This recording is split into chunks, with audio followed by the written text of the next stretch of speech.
Hello everyone! Are we live? Can I get some quick confirmation in the chat perhaps? That the audio is working and all of that? It really feels like I've forgotten something in the stream setup, but I think we're good to go. It's a bit funny when I do these streams like once a year, and in this case I did one a month ago, but usually it's very rarely. So you have time to forget everything in between the different streams, which is certainly a bit annoying.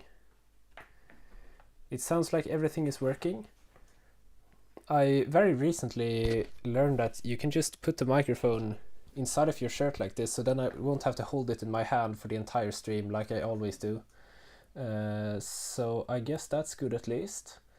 There is one thing that's not very good, and that's the fact that my chat overlay is not working whatsoever, it seems.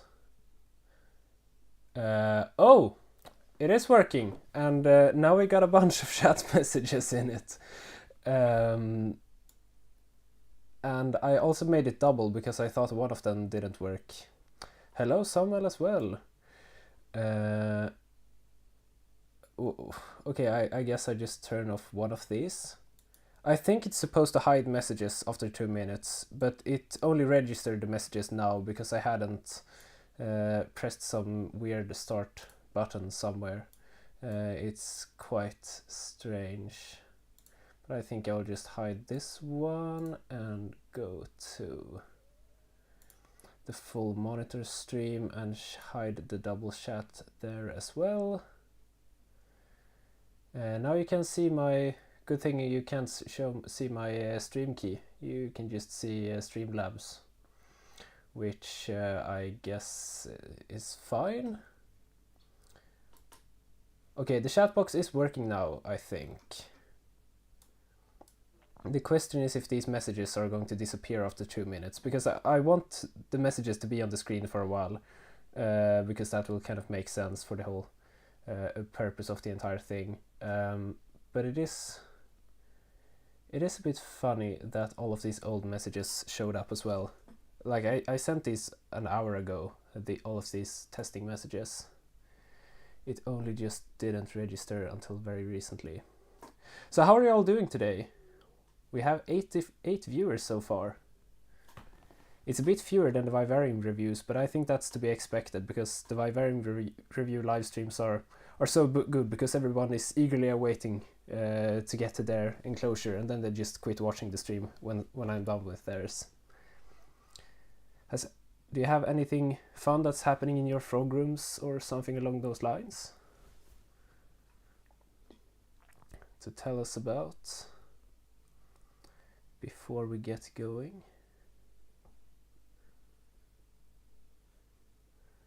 And I'm just considering where to get started today.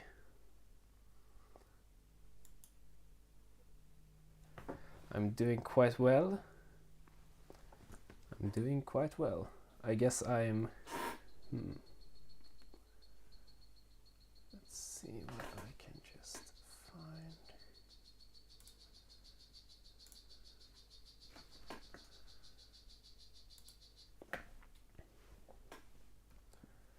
So this entire stream idea is basically a mix of 3 different things that we're going to do, 3 different activities. Because I don't think you're going to spam me with enough questions to only do Q&A for the entire live stream, most likely. So I have 2 other things prepared.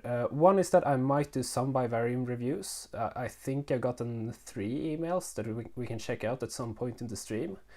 And the other things that I was planning to do was of course answering questions. You can see the little current question text box that I have here on the screen. I might turn that off when I don't have a current question that I'm talking about, but still. But I also sent out a pretty interesting little survey for all of you, my viewers, which I think is just going to be a bit fun to go through. And for those of you who haven't already answered it, you can do so right now. It's linked in the description, and I'm going to do... it is completely anonymous, but I'm going to go through one person's answers at a time. So that way we're not actually going to we're not going to miss the answers from somebody who answers later during the stream, because we might get back to check out more of those. But the survey consists of, I can go back to the full monitor stream. The survey consists of a few different questions about the hobby in general. Just first, it's 2 questions. How long have you been in the dart frog hobby, and how many dart frogs do you keep? Just to get some context, so that we know that if we're taking any advice from some completely new keeper or from somebody who has a lot of experience in the hobby. And then after that we have a few questions like, what is a funny story from your time in the hobby? An interesting purchase, something unexpected that happened, etc. Then we have, what's something that has gone really wrong for you in the hobby? I'm asking you to expose all of your darkest secrets. Your worst mistake, a sad loss, or something you learned from. Then I picked, what's your most spicy hot take related to the hobby? And apparently this was a difficult question to understand. So I added some both clarification that hot takes equals unpopular opinion, and then that it doesn't have to be something specific about husbandry. It can also be just like, frog species X is ugly or overrated or whatever. I just thought that would be a fun thing to hear from all of you, what you're thinking about. And then just, what's your best piece of advice for new dart frog keepers? So when I don't have any questions in the chat to respond to, I think we're just going to go through your answers to these ones. But then I do hope that a few of you watching the stream are hopefully going to be new dart frog keepers who have saved up some questions that we can go through, because this entire stream idea kind of relies on people being active in the chat. It would be a bit funny if that wasn't the case, we could say. Welcome to the stream, Oscar. Hope you have a great summer. How common is it to give the dart frog the option to bath in mineral mud? I suppose we could... I'm not sure if we're going to like save up a bunch of questions and go through them and then go through some answers to the survey. I really have no plans for this, but now we have some questions in the chat, so I guess we can go through those. I'm also quite annoyed at how light the background is right here, because you can't really see the chat on the screen, but you have the chat in the sidebar while watching on YouTube, so that should be totally fine. But I think before we get into the survey, which those of you who are watching who haven't filled it out, feel free to do so we can make fun of your opinions. So we can possibly learn something. And then we will... But I think we can get to the questions first, and for that I don't think there's any reason for you to see my entire screen unless I'm going to look something up. I think a few of these questions are rather short, but I'm still going to update this text box. That will make it easier for me to add timestamps to the stream afterwards. And I'll try to just do them in order to catch up like that. So first we have Oscar's question. How common is it in the Swedish dart frog community to give the dart frog the option to bath in mineral mud? The one item I've ever received for free in the name of being a YouTuber was actually a guy at the Swedish Frog Day who just went up to me with a little bag of the calcium clay or whatever, and just asked me, hey, have this, you can review it on your YouTube channel. And I used it like twice or something, maybe a bit more times than that for my tinctorius mainly. Most of the other frogs didn't really care. I think the Mantellas appreciated it as well, but Ranitomeas really don't care at all. Epipedobates also don't care. But it was a fun thing. Some people claim that the colors are a bit enhanced for like the day after they've had the clay bath. And that might be partially true. It might also be like a placebo effect or something. I'm not really sure. What you do need if you have a clay bath is to also have a water dish, which I don't normally have in my tanks, so I have to put a water dish in there when I put the clay in there, because they need to be able to like wash off the clay to not have it stuck all the way on their whole bodies, basically. So that is a bit extra annoying for me personally. So I haven't really continued using it. I don't think I'm going to buy another bag. I still have some left over. It's like 2 years old or something, but I guess that shouldn't get old. It's a fun thing that you can try, but I'm not really sure.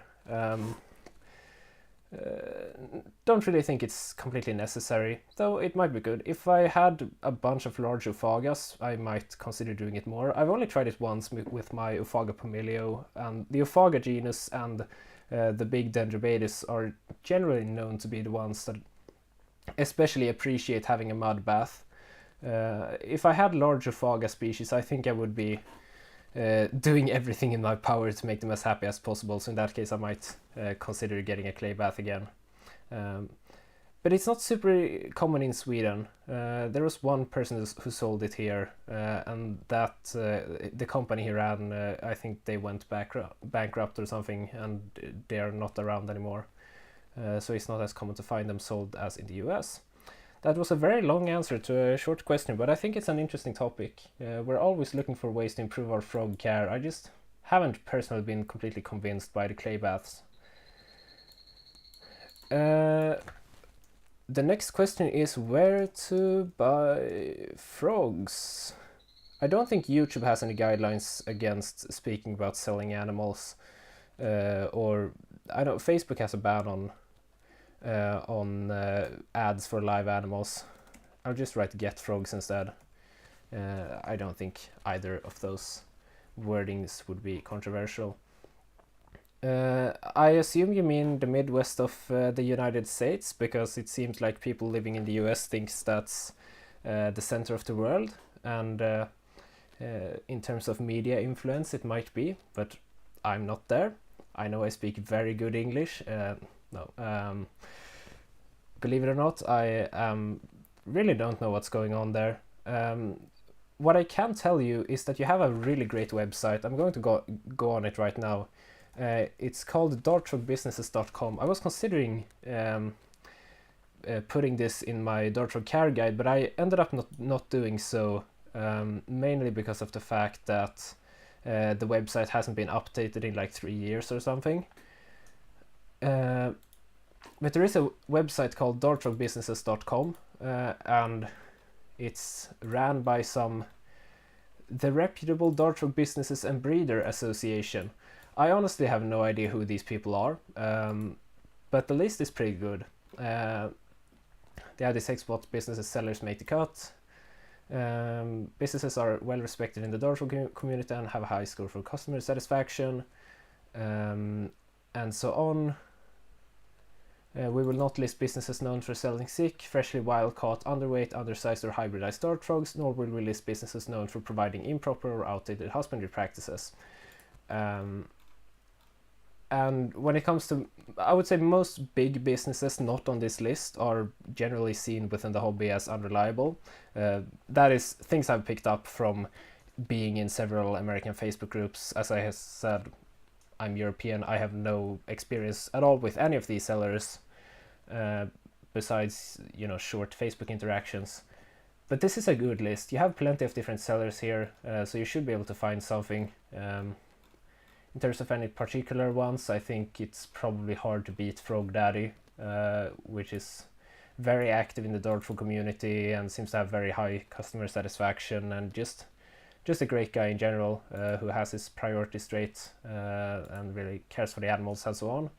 But this is a good list to check out, and there's also plenty of hobbyists on this list that you can buy from. I don't think they've listed all hobbyists, because listing all hobbyists is not as easy as listing all reputable companies, but you get my point still. So that's I guess that's my best recommendation if you're in the US and you're going to buy dart frogs. But I don't really know anything else besides that. Joining some local Facebook groups should be enough to find you some contacts. I can put current questions on these ones too.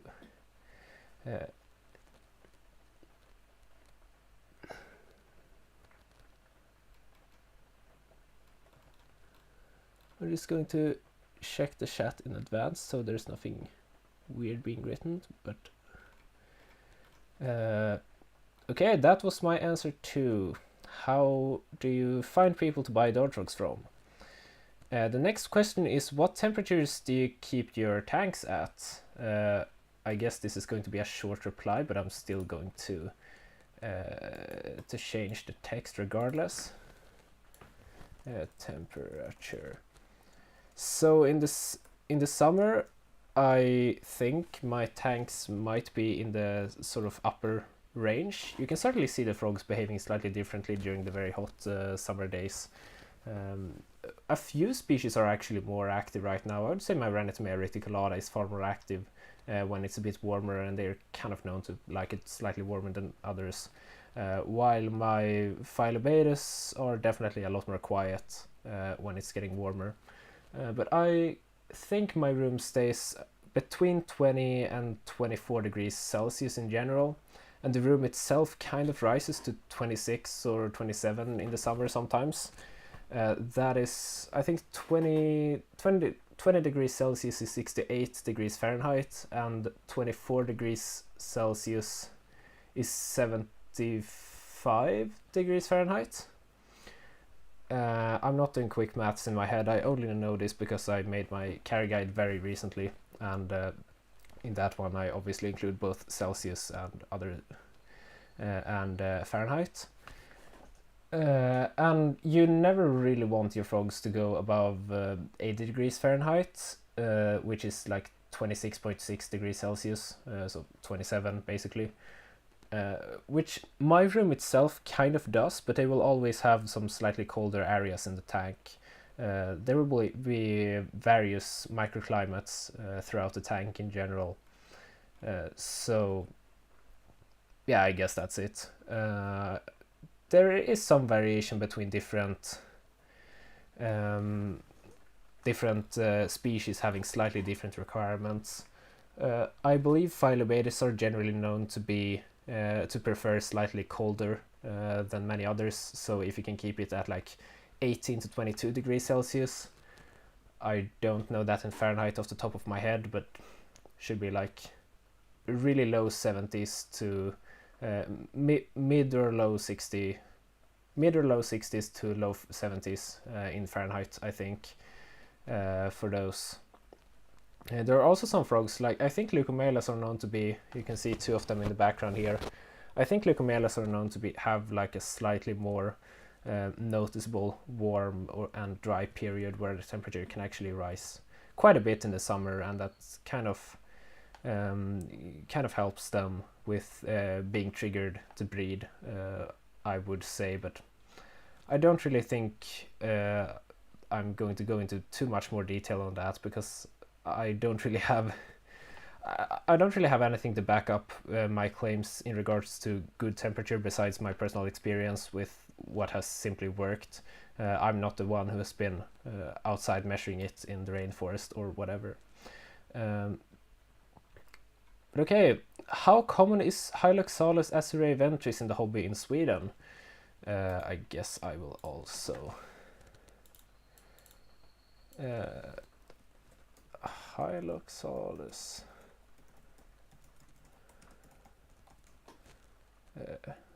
Yes, this is a very interesting question. I have to say that Hyloxalus azureiventris is very high on my wish list. I haven't really considered what my next frog is, or of course I have considered what my next frog is going to be. I don't really know what tank is going to house a new frog next. Though there will be some opportunities in the somewhat near future. But Hyloxalus azureiventris is one that I've really come back to a lot of times. I think they're very beautiful frogs. Would love to keep some of them, and it seems like they also do well in groups and so on. And they are not uncommon in Sweden, I would say. There are, I don't want to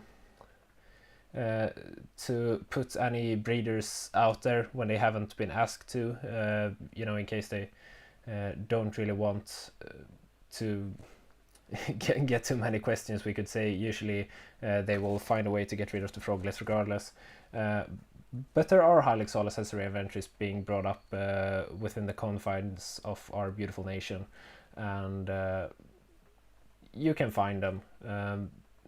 You might want to put up like köpesannons, like an ad that you're looking to buy them specifically. You can put that on pilif.se, our Swedish forum, or terra.se. If you should use pilif.se, I think it's a great forum, and we need more traffic on it. But chances are, if you put up a buying ad that you want to find them, some breeder is going to reach out to you before they actually put an ad out, because some breeders are a bit more restrictive than me about getting out there with the frogs they sell. But I've even seen Cyberzoos selling Hyloxalus azureiventris. Of course, it's much more expensive than buying it directly from the breeder, but still, like, they exist within the hobby for sure. And it's a nice frog. I definitely want to have some one day. Next question. How will the Trump tariffs affect the frog economy? That is a great question. Effect on the hobby. I can't really say that I have a direct answer to this, but I think it's probably most definitely getting more difficult for the few companies who actually import stuff to Europe from the US or vice versa. In general, I would say that there's fairly little intercontinental trade within the hobby. Like, there are a few cases of frogs being exported to the US from Europe after kind of getting legalized here with proper paperwork, and then getting these legal frogs, which have gone through some very weird procedures with strange European legal system, are exported to the US. But that's like very rare cases when it's a new frog species. Besides that, most people just buy frogs from other local breeders within the area.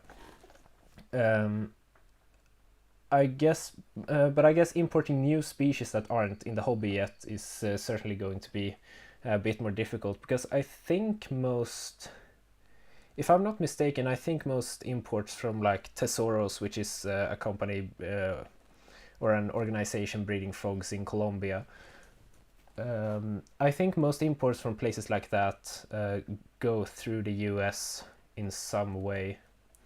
Maybe they go through like Canada. I have no idea. I don't really go that much into politics on my channel, but I am quite skeptical of anything regarding US politics right now, and we can leave it at that. What is the next question? One of my frogs like to climb on a glass and I don't want her to get hurt. How do I prevent this? I don't really think this is that big of an issue. You might have to provide more context if you're still here in the chat watching. Frog climbing on glass. Bad. I think the one case of the frogs climbing on glass when it's an actual bad sign is either if you have a fogger, which produces very dense, really dense fog, that then it can actually make it difficult for the frogs to breathe somehow. And in that case, it's very common to see them climbing the glass to kind of escape from the dense fog. So I guess in that case, you definitely want to do something about it, and obviously just turn off the fogger or having it produce more for shorter time, so it's a more light fog, we could say. I'm trying to think of any other cases where frogs climbing the glass is bad in itself, and I can't really come up with any. I guess if you have a very weird humidity balance where the whole tank is dry, but there's condensation on the glass and they're climbing it, maybe that means you have to mist the tank more. I don't really know. Frogs can survive very high falls. Like I've had frogs jumping out on the floor from at least this height or something. And if you've seen my collection tour, this bureau is quite tall, and like they're going to be fine, I think, most likely. So Yeah, I don't really think you have a problem that you have to solve, most likely. I guess if the rest of the tank isn't interesting enough, that might cause them to climb the glass a bit more. I don't really know. The next question is, how much light is too much light? I think I'm going to go through all the questions that are posted right now, which is going to take a while, and then we'll get to some survey answers, and then we will get back to more questions later in the stream. But let's just change the overlay as well. How much light is too much light? This is something I have mentioned in... I will just continue reading the whole question. How much light is too much light? In one of your videos you say they get more shy with too much light. Is there any lumen upper limit that can be used as a guide? Yes, I do say that in one of my videos, and I would definitely say that I stand by that claim. If you have really intense light, the frogs tend to be more shy and reclusive in most cases. I don't know of a specific lumen guideline because I haven't actually measured that in my tanks. Maybe I should do that if I ever go look into that for a video or something. But in general, I can't really think of... I really don't have any specific guideline like that, just off the top of my head. I think when you want to achieve a lower light level to make your frogs feel more comfortable and less reclusive, more outgoing, there are kind of two options that you can go for, or two routes, or whatever you want to say. One thing that you can do is, of course, to have like a weaker light in general. On this tank I used to have like a big grow light panel. It was like 30 by 30 centimeters or something, but it produced like a lot of light basically, and the frogs were pretty much always hiding. That could be for multiple other reasons, but still. What was my point? Yeah, so one thing is just to not have too much light in general, but the other thing is by scaping the plant in a good way, so there's plenty of shadows. Now this tank behind me isn't really fully grown in, so it's not a great example yet, but if you've seen my older tanks, I might try to bring up a picture here. Older iterations of this tank, I think that's a pretty good example of... I'll just bring it up really quickly. I think that's a good example of a tank where basically half the ground level is completely covered in shadows, and that's a really good thing to aim for. I'm just going to bring it up on a forum right here. There are many different pictures from different stages of this tank, but here you can see one that I have posted. So here, if you look at the ground level, it's completely dark. When you see it in person, it's slightly lighter. Like, part of this is because I've taken the picture with the camera, of course. But you can see it's a lot of shadows on the ground, and that will really make the frogs comfortable to come out more. So it's both not having too much light in the first place, but also when you scape it like this, you know, you have the cork bark branch here, you have the whatever this wood is, I have no idea, up here. You know, it's all casting shadows on the ground, and of course the plants mainly. That's also a way to have less light, if you want to put it like that. So I haven't really answered your question about any maximum lumen. I have no idea. Just go by your gut feeling. If it ever feels like, wow, this tank is bright, in that case I think you can probably try to look for some weaker, worse light and have better results with that. But it's not like you should have super dim light or anything. Like, it should still be clearly lit up, I would say. So I don't have a good scientific reply, but still, I guess that's that's an answer to your question. Is there more possible options for mixed exhibits of dart frogs and other animal species that could work and are still safe? I think there are certainly some examples out there that I have seen.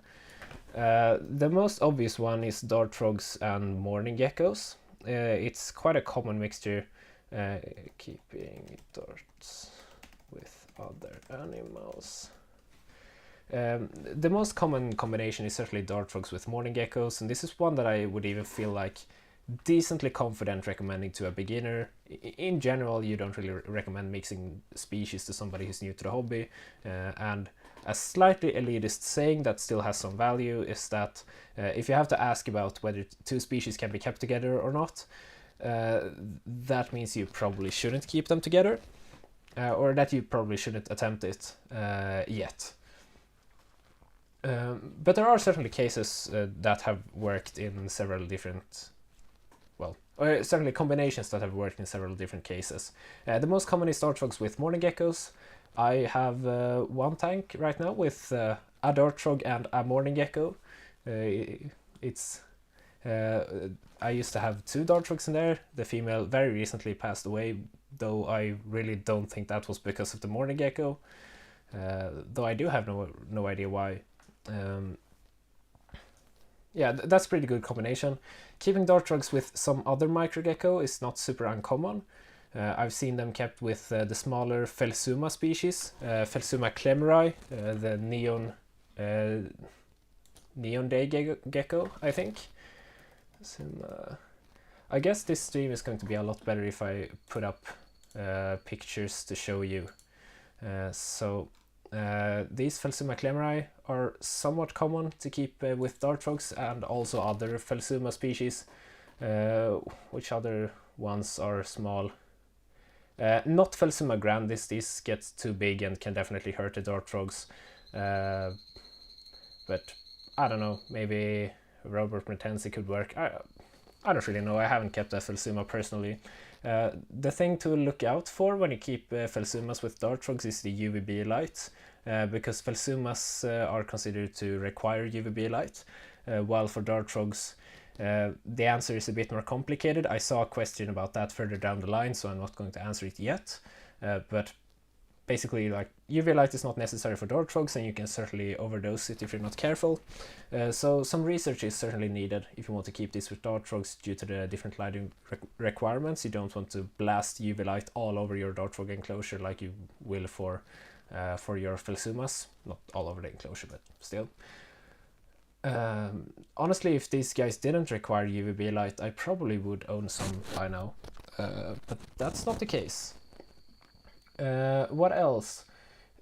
A surprisingly successful combination, which is really shocking when you first hear about it, is actually to keep them together with emerald tree boas, Corallus caninus. I guess Corallus bartesi also works. It's basically the same snake, but a lot of people actually keep these together with dart frogs, and it's especially common in big zoo displays where they have a lot of space, because they do have different temperature requirements. So if I just try to put like an emerald tree boa in this tank or something, that would certainly mean that there's too little space for having both enough space for the snake that's warm and comfortable for it, and enough colder, more humid, and more what can you say, more lush foliage for the frogs. But if you have like a 2 meter by 2 meter enclosure at a zoo, then this is a surprisingly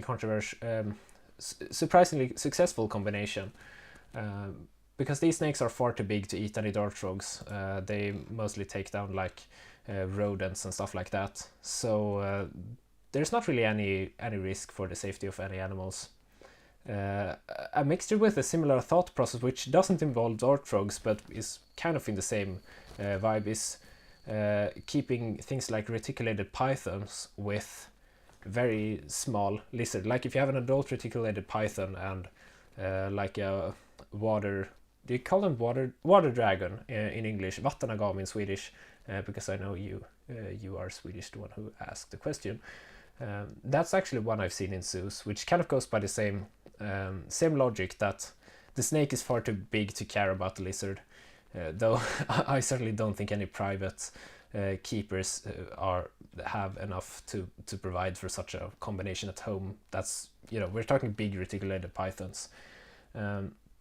What other combination with dart frogs are there? If you have any that I'm forgetting in the chats, then feel free to let me know. I've also seen dart frogs with Corallus hortulanus, which is the Amazon tree boa. I know one guy who keeps his Epipedobates with one of these. Perhaps because they're a bit smaller, I wouldn't try them with Dendrobates and stuff. But with tiny dart frogs, that should be reasonable. So that's something that you can attempt, but I certainly wouldn't do so if you're new to dart frogs or new to snakes or new to both. What else? There are definitely other combinations. Some people have tried it with various tree frogs. I've seen dart frogs with glass frogs housed together. I have even slightly contemplated getting some glass frogs for this tank behind me, but I don't think I'm going to do so. At least not in the near future. I want more bigger leaves in the foliage before that, and it's not a tank that's designed to breed glass frogs at least, but it would be really awesome to keep some of them if that could be suitably done. What is the name? Hyalinobatrachium valerioi.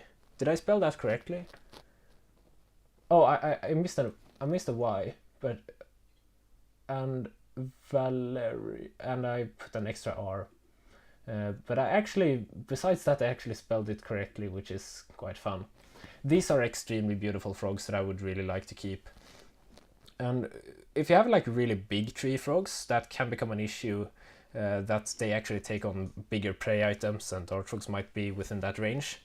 But as far as I've understood, these mostly eat things like pinhead crickets or fruit flies, so that shouldn't be an issue. And I've seen some attempted tanks keeping them with bigger tree frogs. I don't think I would try that myself, but who knows. That was a long question, and once again, I don't recommend mixing species if you're new to either of the species, but I still think it's a very interesting question to look into. Talking about light, how much UV light should I use? So I guess it's time for this question now. How much UV? And the answer is I have no idea. I have kind of considered getting UV light for my Ophaga pumilio, because frogs from the Ophaga genus are the ones that, at least according to mostly anecdotal evidence, are supposedly the ones that benefit the most from it. But I don't really think it's necessary, because there are so many breeders that are very successful without it. And I really don't know about the different Ferguson zones and UV index and whatever, so you can look into that yourself from some different source, because I'm definitely not reliable to tell you enough about that. I guess those are the short questions that we need to be able to catch up. Have you heard of good enrichment idea for dart frogs in the dart frog community, like mimic heavy rain, and thunder lightning, target training, or something else? I can't really think of much just off the top of my head, but it's a very interesting question. Options. I have seen some people who use more advanced misting system schedules and lighting schedules than I have. Some might mimic dusk and dawn, but also have some setting that they can turn off where the light goes all dark and it starts raining a ton and all of that. It's not really a big thing in the dart frog community though. It kind of resembles what you would do in a rain shaper for tree frogs when you try to breed them. In some way, there are similarities. I've never kept tree frogs, so I shouldn't be talking, but still, I guess that's that's a similarity to those, but I don't think I would want to mimic like really heavy rain in a dart frog tank, because chances are it would just get really soaked, and that's not always optimal unless you have a really well draining substrate, preferably. I guess in a tank with filter foam it could work, but I don't like it overly wet in my tanks. What other types of enrichment can there be? I don't think target training is particularly viable for dart frogs. I mean, there's nothing that would stop someone from trying it.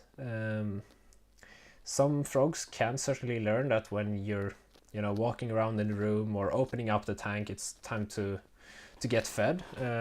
Especially when I kept my Hyloxalus vitaris in my big tank, they were essentially almost jumping into the cup where I had the fruit flies when I was feeding.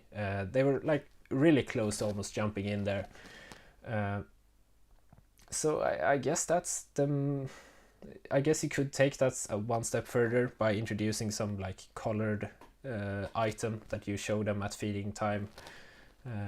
But I don't really know of any other enrichment ideas in particular, besides of course having a well-scaped tank. I mean, of course you want to put hardscape pieces, plants and all of that in there, and I guess it counts as enrichment if you're introducing a new frog or splitting the group temporarily for breeding cycles or whatever. I see someone mentioning an automatic feeder to keep frogs entertained. I think you're referring to the frog rock, which is like a 3D printed product that's like a little structure like this, and then it has some holes on the sides, not as big as the space between my fingers, but you get the point. And then you can put like a banana peel or something inside, and fruit flies will just walk in and out and so on. I guess for this question about enrichment, it would also count a very similar thing, though it's not 3D printed, it's a bit more simple, is when you put a film canister and you take the lid and you make a small hole in the lid, and inside you can put some fruit fly media or a piece of banana or something, and then the flies will once again walk in and out, and perhaps you put larvae inside and so on. And the frogs can certainly sometimes just sit for hours watching that. I've tried it once. It didn't really feel worth it. I might try it again in the future, but you obviously have to keep up with cleaning it and replacing it and all of that. I like keeping it simple for myself when I don't need to make it more complicated than it has to be. But I guess that's a fun enrichment idea, because they will essentially sit outside of it like camping, waiting for I guess they're spawn camping. Don't know if we want to encourage that. Jokes aside, yeah. Okay, the next question is: I don't live alone and noise is a concern, but I'm interested in imitators and Ameerega. How loud are dart frogs actually? I see you've gotten some replies already, so I'll just check through the chat so I know where the discussion is at. I think that the frogs you mention are kind of not the best place to start. Actually, imitators, I love the sound of imitators, and I really want to have that sound in my room. It has almost like a cricket vibe to it in some strange way, but it's not overly loud. Like the noise from Epipodobates species, the ones I have besides me and the ones that are calling in almost all of my videos, they actually aren't calling in my latest video that much because I recorded it very late at night. It felt almost sad and empty that they were, quiet in the background. But in almost all of my videos, you will hear that sound constantly. That noise can certainly be very annoying at times. And from what I've heard, Ameeregas are even worse than Epipodobates. And that is saying something. I'm personally going to be moving quite soon. There will be a lot of content about that whenever that happens.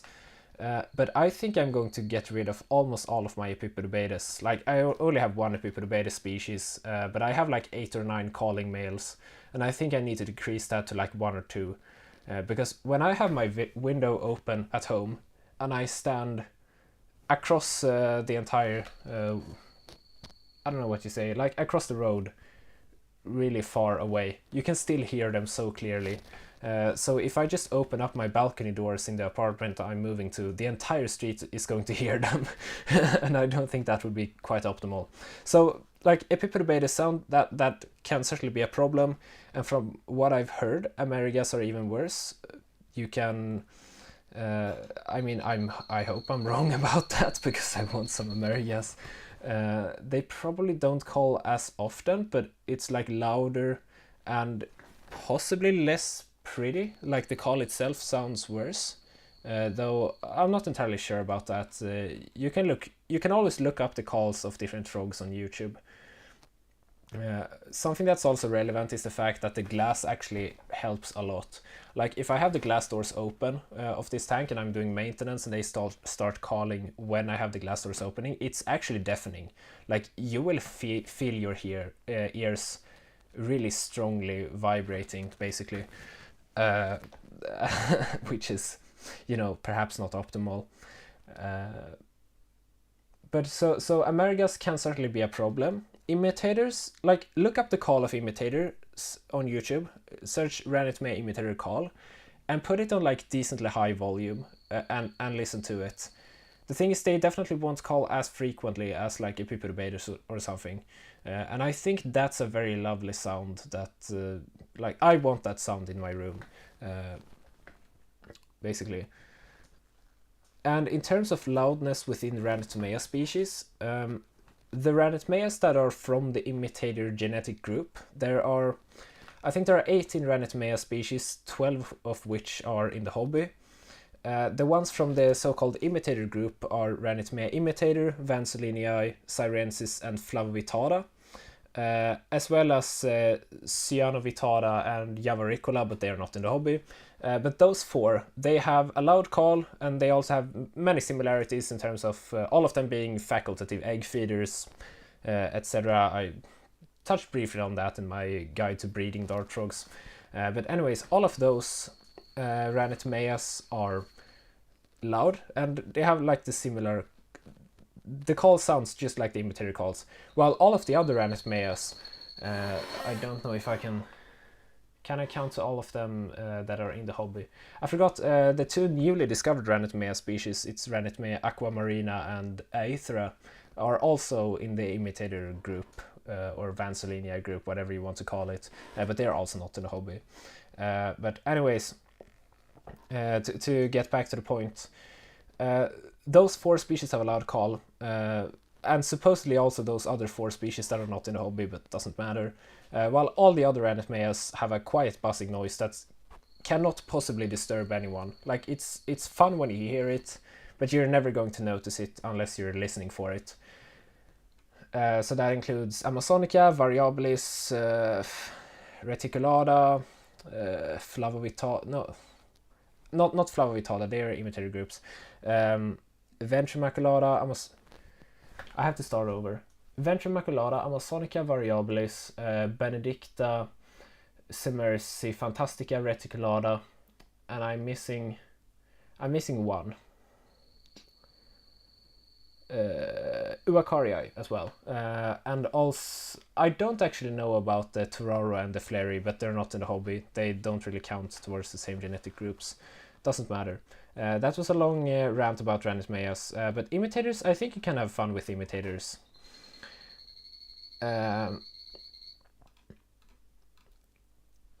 So I guess that's it for that question. I have to look. Yeah, the original question was how loud are dart frogs actually, and I didn't change the question overlay, so I guess I'll just briefly do it now still, because I will add timestamps after the live stream, and I think that's going to make it easier to edit when I notice that, at least. What else can you say about loudness? Like, there are so many quiet dart frogs, but I think Ameeregas are a horrible choice, and imitators is like, you have to consider it, but I think their call is a great one, so look it up for sure.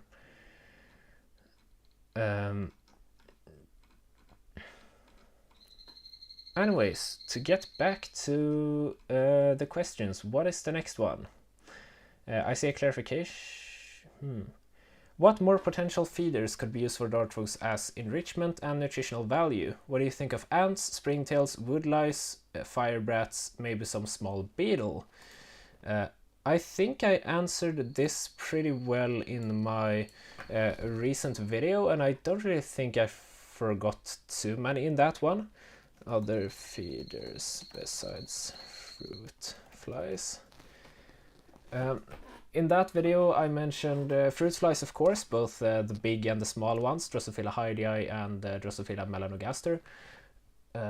Then I mentioned springtails, which I spent a lot of years without actually having any springtails in my dartfrog, for my dartfrogs. Like, I had them in all of my tanks, but I didn't have a separate springtail culture. And then I got some this spring, and it was much easier than I remembered it. I'm just remembering struggling with the charcoal method. They always got overrun by mites and stuff. But I definitely think you should have a springtail culture, because it's easy once you get it down, and certainly a great feeder option in all possible ways. Woodlice, you also mentioned the Swedish translation, which is nice. But woodlice, or I think I would say isopods in most cases. For those, I'm still on the page that I was with springtails 6 months ago, where I don't have a separate culture for any woodlice or any isopod species right now, but I have them in pretty much all of my tanks, and yeah, I guess that's something that you can also use. I think it's quite fun if you keep Phyllobates to get some of the big isopods, like the Cuban isopods, Porcellinides pruinosus. Those are very fun to give to the big dartfrogs that actually have a huge appetite. There are also some big dartfrogs like Dendrobates tinctorius that just don't care about big food items. They want tiny fruit flies and similar items. But still, I guess icepods are an option. Fire brats, I didn't actually know the English name for these ones. Perhaps that's why I didn't mention them in my care guide. I only know the Swedish name Ungsmyg, as you mentioned. I will even look up some pictures for all of you to recognize it. But it's basically, do you say silverfish? Yeah, it's silverfish in English as well. It's a very strange name because they're barely silver and like they're not fish. But these are Ungsmyg, I guess fire brats, but it's the same thing. I've seen some people culturing these. I haven't been felt any urge to try it, but I guess one day I will have tried it. I mean, it feels like every dartfrog keeper who has a decently sized collection will at some point go through all the feeder insects and then stop using half of them because they ended up not being worth it. But still, just to have tried it, essentially. So I guess that's a reasonable one. And now we have spoilers for the survey later. Not really spoilers, actually. It didn't show anything I haven't showed before. Some small beetle. I do have bean beetles. I have a very funny story about them. So very recently, basically bean beetles are just really tiny beetles. You have them on black-eyed beans, and they put their eggs and larvae inside of the beans themselves. And you just keep them on black-eyed beans, no water or anything. The larvae lives inside the bean and is eventually going to hatch out. And then the bean will just have like, what do you say? It will basically be powder left inside of the bean itself. But anyways, I was noticing a lot of bean beetles in my room very recently. And I was like, I know my enclosures aren't fruit fly proof, some of them, and supposedly also not bean beetle proof. But why am I seeing like 10 bean beetles per square meter in my room all the time? And I was really just, what am I missing? And then I realized when it was time to make new bean beetle cultures that when I opened up the drawer I had my beans inside of, the black-eyed beans, I hadn't put like, what do you say, whatever you use to close the bag, like a small plastic, we say klemma in Swedish. I hadn't put something to actually seal off the bag, so the bag was open inside of a drawer in my room.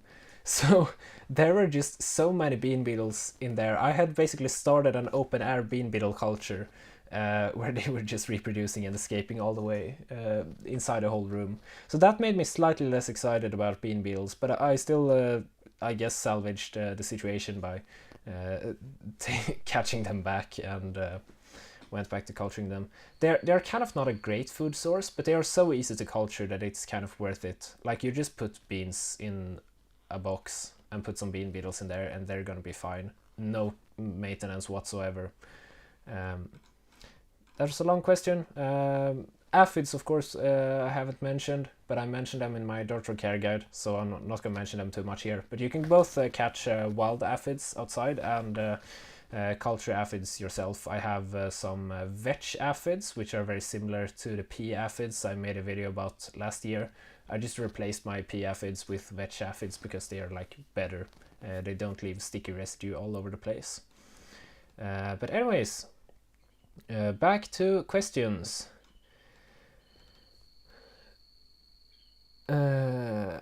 Let's see what the next one is. We have a nice discussion about the frog noise level. I guess a slight correction is that one of these comments mentions that Hyloxalus are the quietest, and I think that's a color variant of imitators, unless you're referring to the submersi that the imitators are imitating. But don't buy Hyloxalus and expect to get quiet frogs, because they are an imitator color variant, so they're not going to be quiet.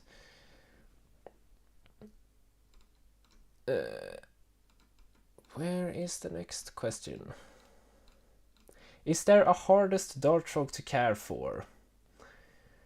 And I think this is going to be the last question for a little while before we get to the survey responses, but then we will certainly get back to more questions later. But if you have any questions that you're waiting to ask, you can possibly save that for slightly later. But we are going to reply to the question, is there a quote-unquote hardest dart frog to care for? Which is a very interesting question, because there are so many different ways to look at it.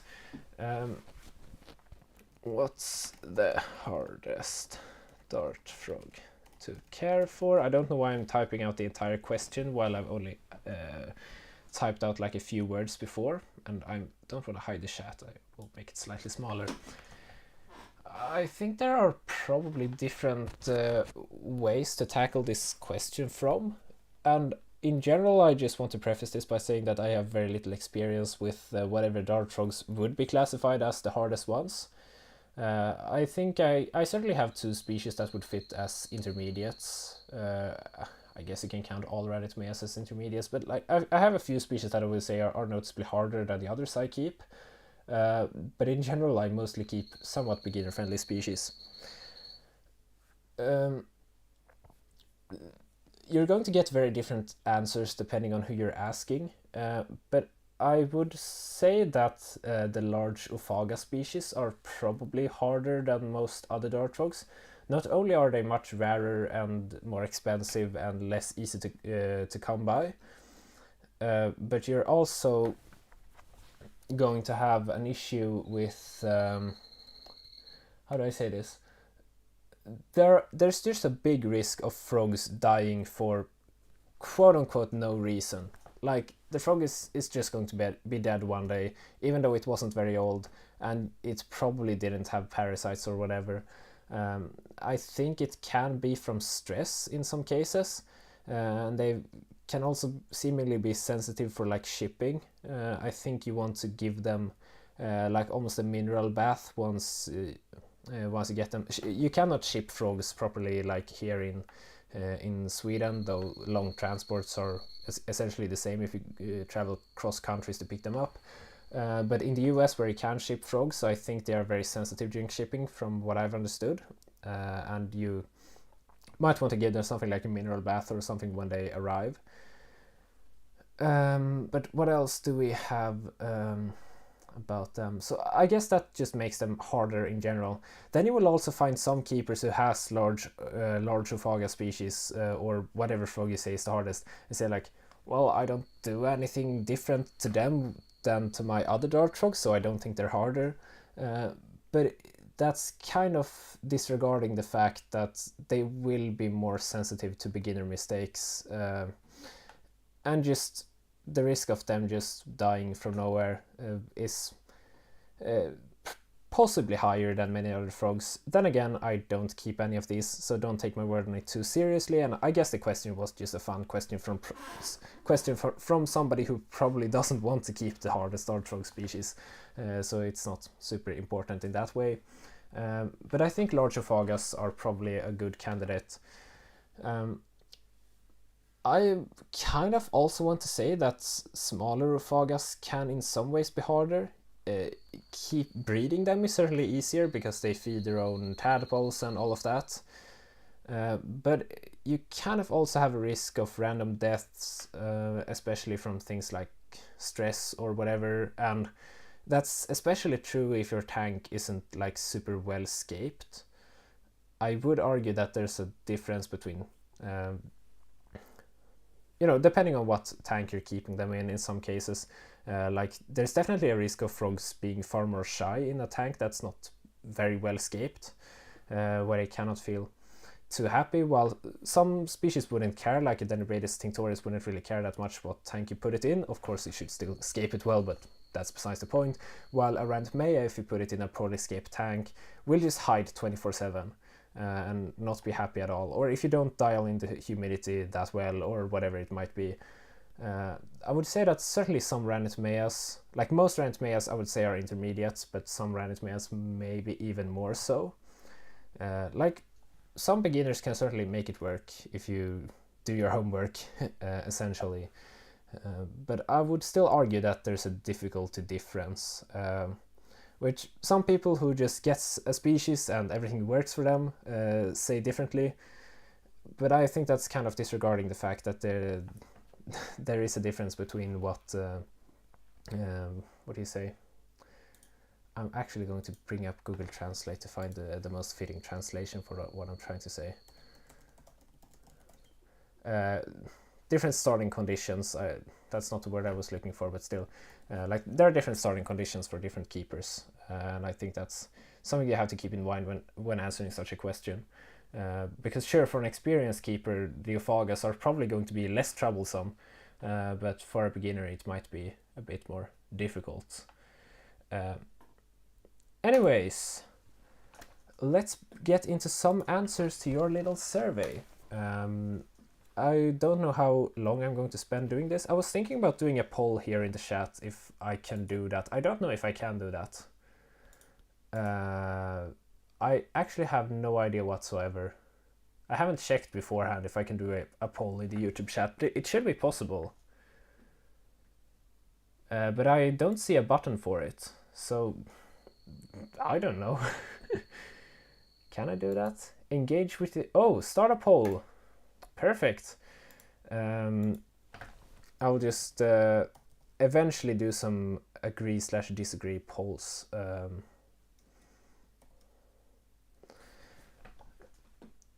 But let's not get too ahead of ourselves. I was just... this is going to make sense once I get into answers to the survey. So, here we have the little survey that I sent you before, but I think that there was like 2 viewers back then, but before I briefly showed you how the survey looks. Some basic questions, just so I know like if the person who is answering is an expert who knows way more than me, or if they're like completely new, because that's kind of relevant, you will see later. But then I asked, what's a funny story from your time in the hobby? What's something that has gone really wrong for you in the hobby? What's your most spicy hot take related to the hobby? What's your best piece of advice for new dart frog keepers? So I was thinking we could just go through a few of these ones to see what people have responded. You can also see some beautiful Swedish language here, because I haven't even thought about the fact that I could translate this to English. but it doesn't matter because all the important text for you to understand what's going on is in English, of course.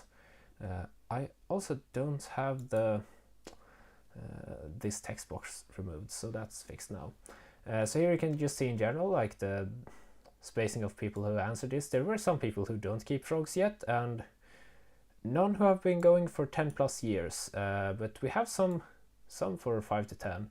But that's not really the important thing. All of these answers, I think I'm going to go through each person to answer the survey one by one. If you haven't already answered the survey, you can do so. It's linked in the description. But was I linking anything? No.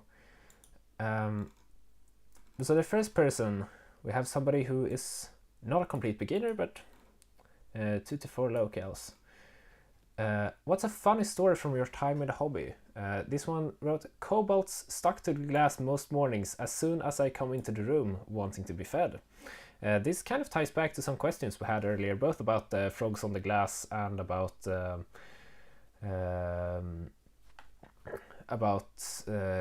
possible enrichment training for frogs. I guess these frogs knew what was up. What's something that has gone really wrong for you in the hobby? Don't use an exoterra frogs and co-vivarium for thumbnails that are easily spooked. I've had 3 jump out, disappear under my aquarium racks, never to be seen again.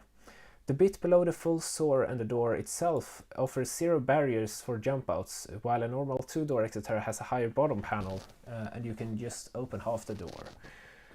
Yeah, I think this is an important consideration, how easy or difficult it is for frogs to jump out of your enclosure.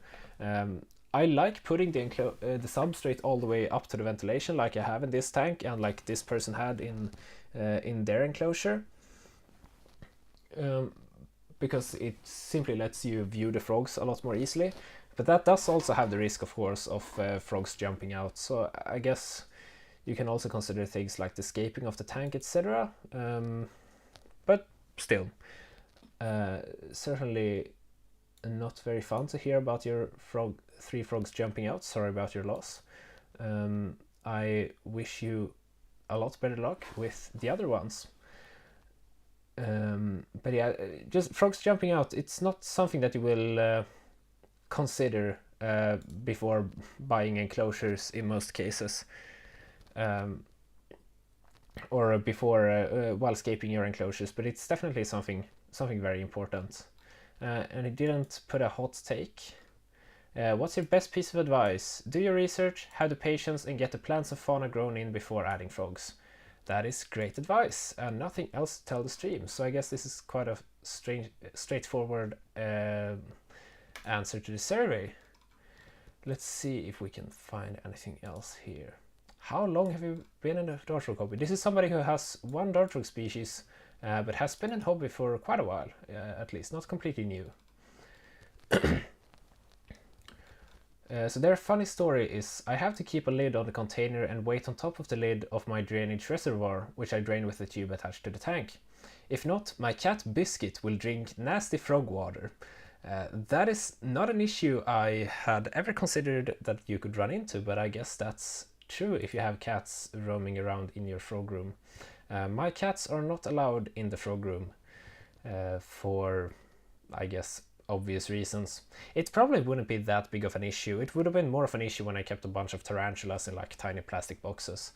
But anyways, and nothing that has gone really wrong yet. So that's really great to hear. There is a quote from a Swedish dart frog keeper that experience is directly correlated with the number of frogs you have lost. So I guess this person doesn't have that much experience yet if you go by that metric.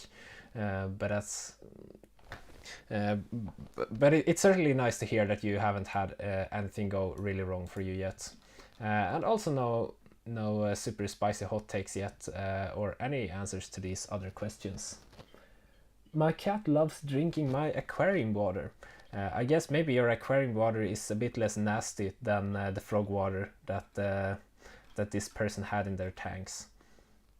But I think we'll certainly get to some more unpopular opinions later, which is going to be very fun to review. If you have somebody who's been going for 2 to 4 years and keeps 2 to 4 frog locales. so their funny story is one frog in a group of Pumilio, that's Ophaga Pumilio, Red Frog Beach, very beautiful frog locality, bought as 3 unsexed juveniles, or unsexed frogs, not juveniles anymore, started calling within an hour after I got them and produced viable offspring already within the first 3 months. That is certainly a very nice story to hear. I guess it's a very similar to the one that I have with my first Pumilio that I keep down here. It's Ophaga Pumilio Punta Laurel.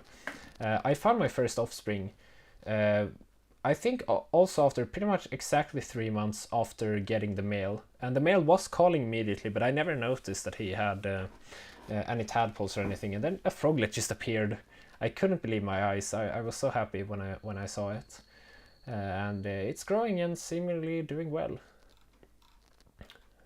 Here we have quite a long text. So this person has more experience than the previous person, we could say. Had a female tinctorius die from nematodes and other parasites.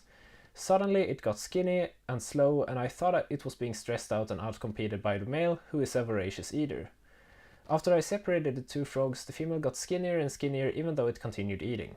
The situation then worsened as the frog had begun to develop short tongue syndrome. That's something called short tongue or sticky tongue syndrome, where the frog cannot really grab the fruit flies. I think it can sometimes be because of a vitamin A deficiency, but in this case, I guess maybe the parasites had something to do with it. But basically, the frog just cannot catch fruit flies, which is obviously bad. The situation then worsened as the frog had begun to... Oh, I read that.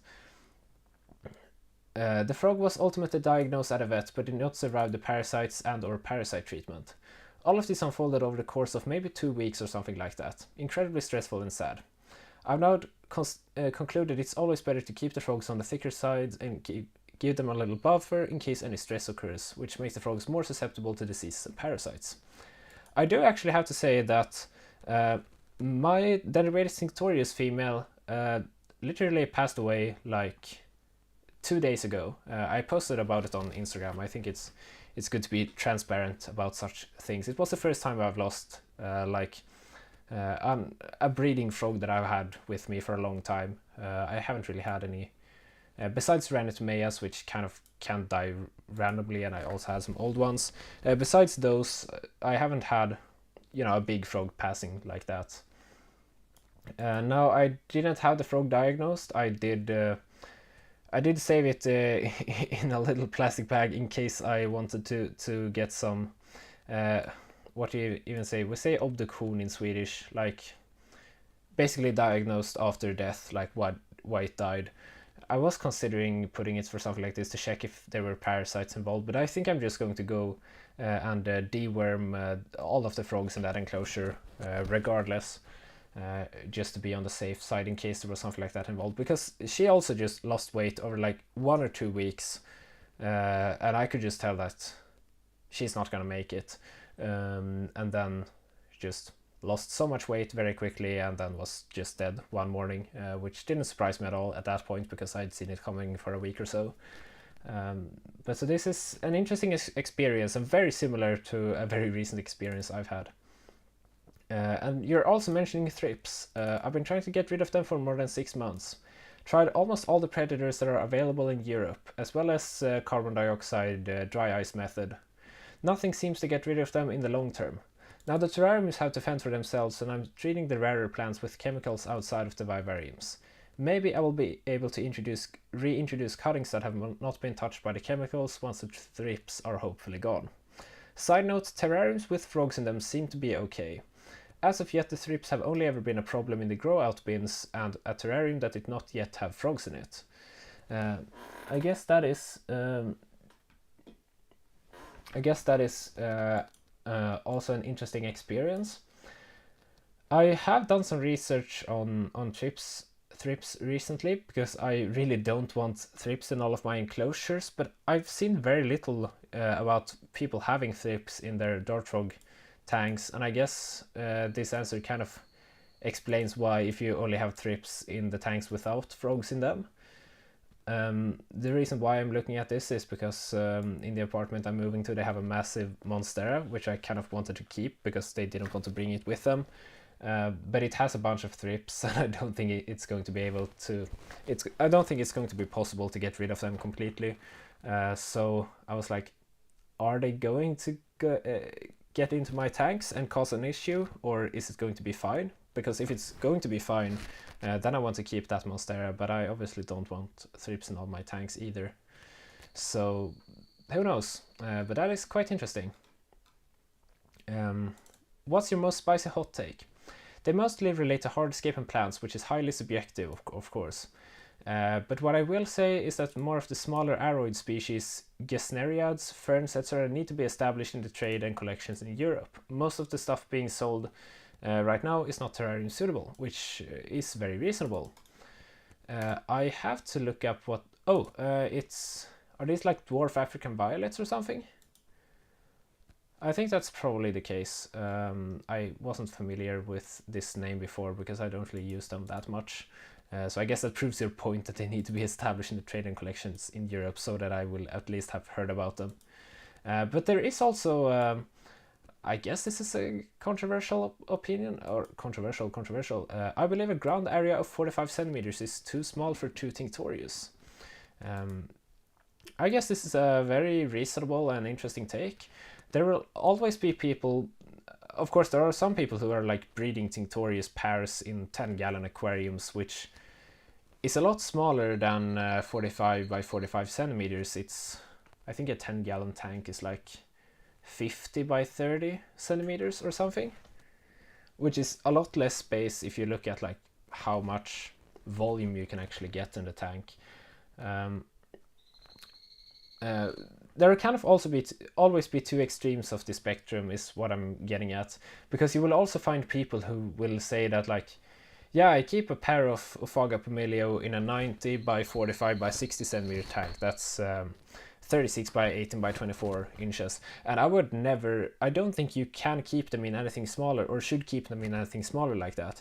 And I'm like, yeah, kind of, but you can basically make that argument with, and you can go as far as you want with that argument, and at some point I kind of think it loses the merit.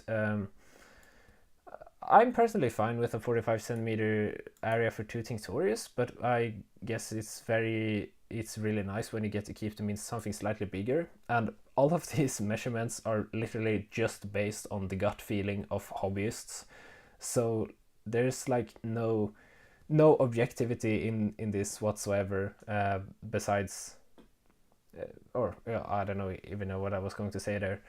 So this is a very difficult point to argue, but it will be fun to hear the feedback in the chat for all of these various unpopular opinions. So I don't really know who is watching in terms of like how much frog experience you all have, but I was looking at how to make a poll on the YouTube live stream.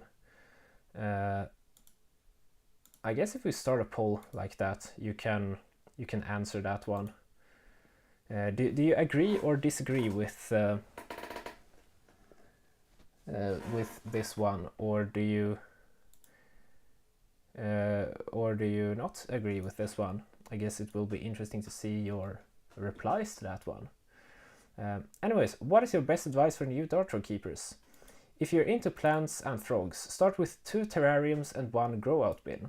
Terrarium and vivarium is kind of a weird terminology in English and most European languages, because in almost all European languages you say a terrarium about everything, while in English you usually say vivarium for like frog enclosures and terrarium for like small glass bottles with plants or whatever. But start with 2 terrariums and 1 grow bin. The frog terrarium can be set up fast, and the frogs will immediately be rewarding regardless the build. The first build will suck anyway. Good point. Oh, I'm sorry, my face cam is covering everything. I'm going to move it like that. The first build will suck anyway. This is very true. The bin is for collecting and growing cuttings. Very reasonable. The second terrarium is the one where you take your time and figure yourself out and try stuff. Then you can introduce the frogs in the second terrarium once you're satisfied with the way it looks and you're content that it will function the way you want it to. I think this is really good advice, actually, and I think this will definitely set you up for success if you're new to the hobby, because I think that's quite interesting. I was just checking what was written in the chat, but yeah, a nice reply here. I guess I should also, since I didn't put the actual opinion in the poll, I guess I should stop the poll in time. We don't exactly have a lot of replies, but I guess that's a good thing, because if you're 18 viewers and maybe only like a third of you or something have, you know, kept the animals that you will need to have kept to be able to give a good and trustworthy reply to this, then I guess it's a good thing that not all of you are answering. How do I stop the poll? I have no idea. End poll. Perfect. Now you can see the results. By the way, do you think we should continue with a few more? I think we continue with like 2 more replies, and then we'll get back to some questions, because we have a lot of catching up to do in the chat.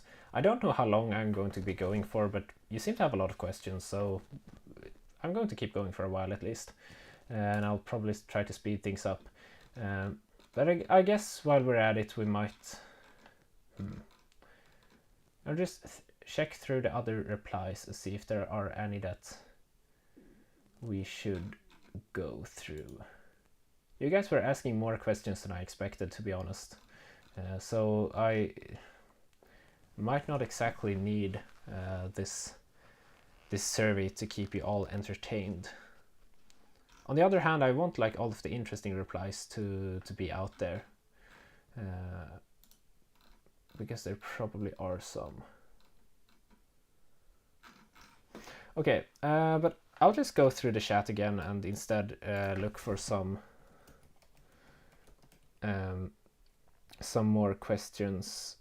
Give me just a second. I'm a bit tired and confused right now. By the way, I think I should also light up the enclosures again.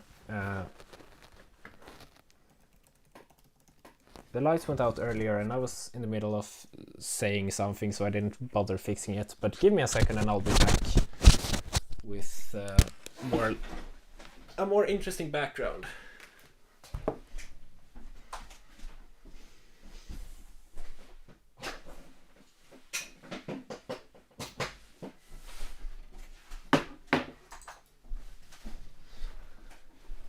That's better, right?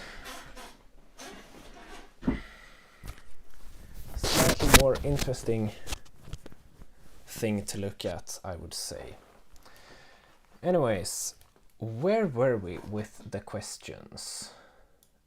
For some very dumb reason, I got logged out of the chat that I have on my smaller screen, and I'm very annoyed by that fact. But I don't think I can fix it right now, so I will have to go back to the chat on this big screen.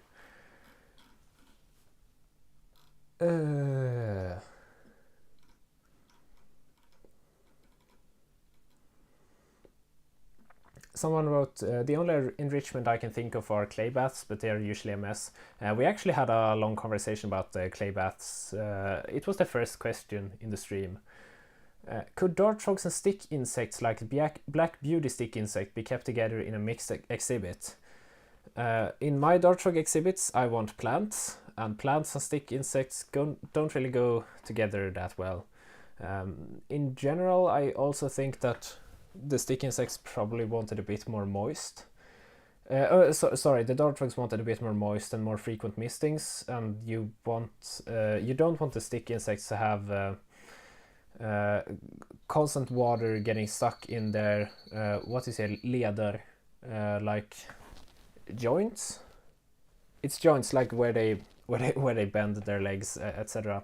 You don't want the stick insects to get water standing in their joints, because that can cause a bunch of issues. So I don't think I would do dart frogs and stick insects. I mean, they're also just two completely different leagues of pet keeping. Like, if you're keeping dartfrogs, why do you even keep sticky insects? I guess I shouldn't be saying something like that because I have tarantulas. But I mean, what's the point of putting the sticky insects in there, if you ask me personally? That was just a quick reply, so I didn't even write down the question on the screen, but I guess we will get back there. Is there any conservation program in the dartfrog community where keeping a reserve population could help preserve species or localities of a dartfrog? I don't think there's any that are in any way connected to the wild. Conservation. I don't think there are any which are in any way connected to the wild, simply because of the fact that there are so many issues in that case. You know, you have pathogens. I guess that's it, but it's a very major issue, and just in general, like, nobody's going to ask private hobbyists for frogs that they can introduce to the wild. So I don't think there's anything like that in the dartfrog community itself. There is a mention of a little project for Epipodobedes anthonii riodaule. Sorry, that was not what was mentioned. I got confused. I read Gothenburg instead of Germany. But here in Gothenburg, the greenhouses of Gothenburg's botanical garden are being they're being torn down and going to be rebuilt in the same place, and there are free roaming dartfrogs there of quite a rare locality of Epipodobedes anthonii. So those are actually those have been put in the hands of many dartfrog keepers, including myself, to eventually be released back into the greenhouses. So I guess that's as close as you can get, because essentially they're like a wild population within the greenhouses. But I don't think any frogs from the hobby are going to be reintroduced in the wild. Then there is a mention in the chat. There was one for Epipodobedes tricolor in Germany. I don't know anything about that, but sounds interesting. I think there's also a project to conserve Ranitmea fantastica true nominal, one of the most beautiful thumbnail frogs out there. Though I don't think any hobbyist bred animals are involved in that one, as far as I'm aware. It's not like they're going to be coming to Sweden to ask for some random keeper and ask them to release frogs into Peru, because that will require a lot of paperwork, a lot of pathogen checks and all that stuff. It feels difficult, and you also have cythrid fungus and all of that spreading across the world. We have a question: should I get a blue tongue skink? I really don't know. If I were you, I wouldn't, because imagine how many dartfrog tanks you could fit in whatever amount of space that the blue tongue skink requires. That's what I would do. But I am not you. We have a question: can you keep a giant day gecko and dartfrogs together? We had a long discussion about keeping different animals together with dartfrogs earlier in the stream, and I mentioned smaller day geckos like Phelsuma clemeri or Phelsuma robertmertensi or whatever, but I also specifically pointed out that giant day geckos with dartfrogs is a very bad idea, because those giant day geckos are going to hurt, very likely to hurt the dartfrogs, because they are so much bigger. And there are also some like UV issues when keeping day geckos with dartfrogs. You can watch that. I will put timestamps in the VOD of the live stream afterwards once we're done, if you want to go and look through it. But yeah, I definitely wouldn't do that. Also, in general, you usually say that if you have to ask about whether two species can be kept together, then you probably shouldn't attempt it just yet, because you don't yet have the experience needed to spot any potential issues and so on. Which is kind of elitist to say, but I think it has some value at least. We have a question: what is your recipe for fruit fly food? Also, quick answer: I have a video about that. It's the exact thing that I show in that video, and I guess if we're going to have any chance of catching up, I have to continue. But yeah, nothing has changed from the video I made called like how to culture fruit flies or something, where I show a very specific and niche recipe that only Swedish people can use, because it requires like a baby food powder that is only available in the possibly all the Nordic countries, but not anywhere else as far as I'm aware. But yeah, we have a nice question from Human. Where the nilvaran at? Nilvaran is Swedish for a Nile monitor. Big monitor lizard. Horrible pet. Some people can keep them, but in general they are just really difficult to keep properly, and 9 out of 10 people who are considering getting a Nile monitor definitely shouldn't. This question comes from an old classmate of mine who I had an inside joke about Nile monitors with, after mentioning that they make such horrible pets. So yeah, that is quite funny. I don't think he has stuck around in the stream for this long to hear my answer. But anyways.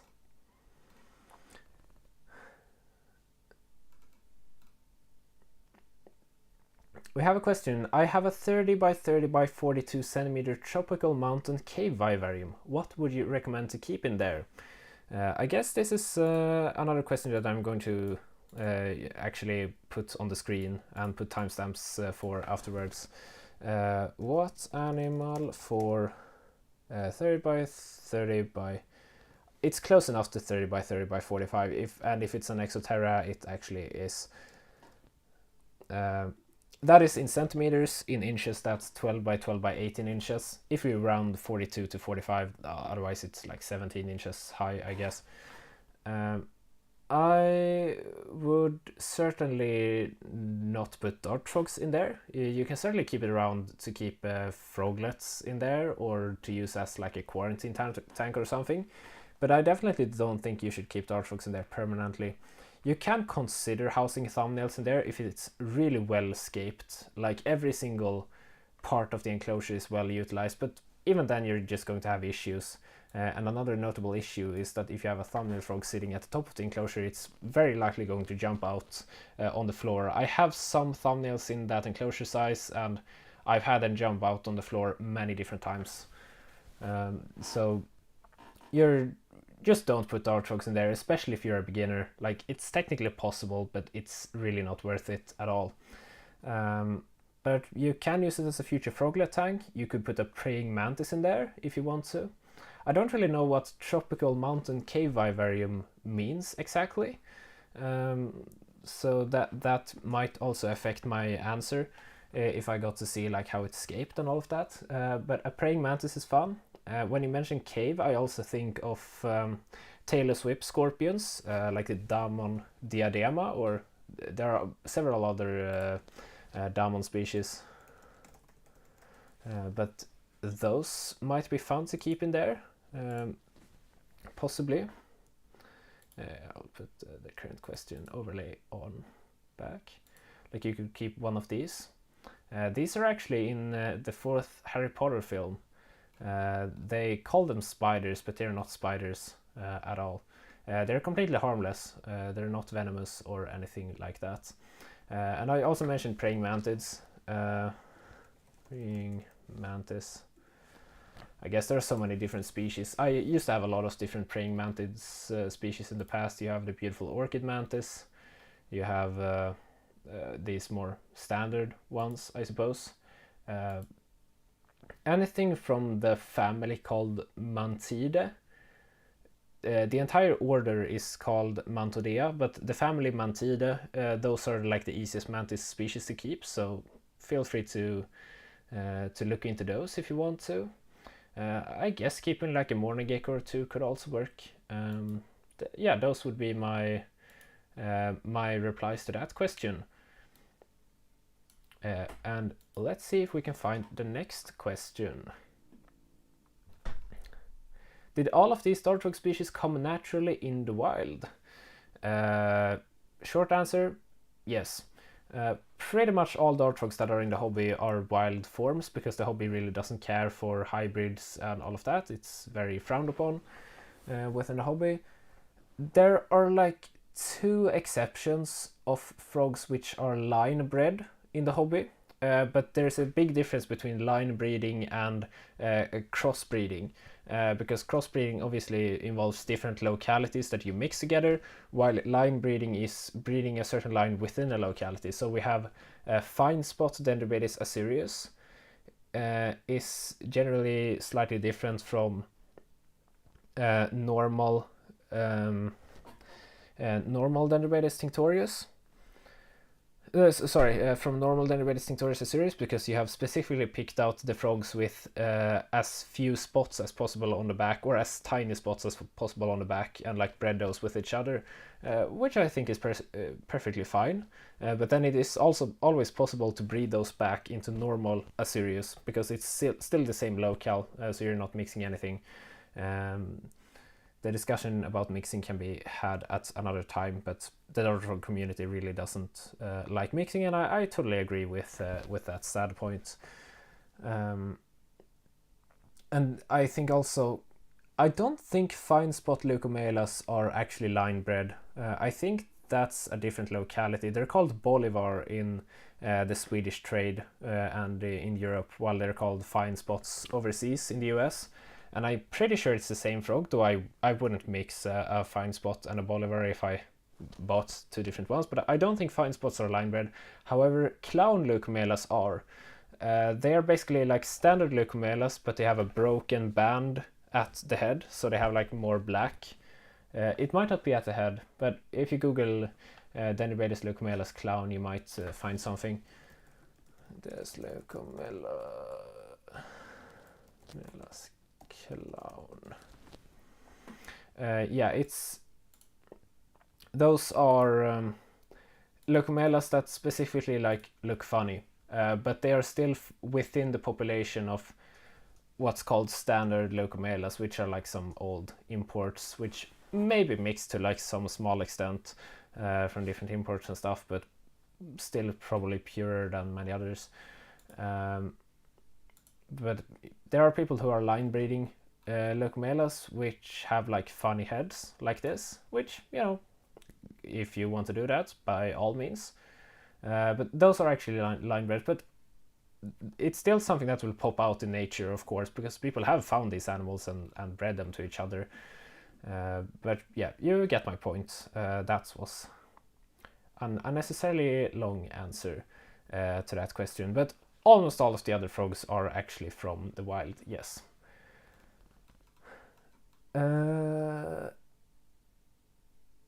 Is there any dartfrog species or localities that have a few breeders or holders that there is a risk from them disappearing in the dartfrog community captive breeding that need more breeder holders? Kind of, yes. I guess this is a difficult question to answer, but I've seen some discussions about it recently. And this is also something that will look very different depending on if you're in Europe or in the US. Within the Swedish community, there are definitely many localities that I've seen in the past while reading old forum threads and stuff that I just have never seen for sale within the 6 years that I've been in the hobby. I'm specifically thinking about some Dendrobates tinctorius that just no breeders have raised offspring from in Sweden for a lot of years now. So they're not really available. But then again, I don't really look at the European trade as a whole, which you definitely should if you want to answer this question properly. There has probably definitely been some localities that have been in the hobby and are no longer in the hobby because people simply stopped breeding them, or, you know, things happen. But yeah, I guess that's the answer to that question. I can't think of any specific examples right now. I can think of a lot of frogs which are very uncommon in Sweden, and whenever I get more frogs, I want to partially try to get my hands on some locality that just hasn't been bred in Sweden to a large extent for a few years, to try to bring other ones back here. So I might have to look into getting some frogs from Germany, or just finding some random guy who's sitting on a few frogs that they haven't bred for a long time, or whatever the case might be.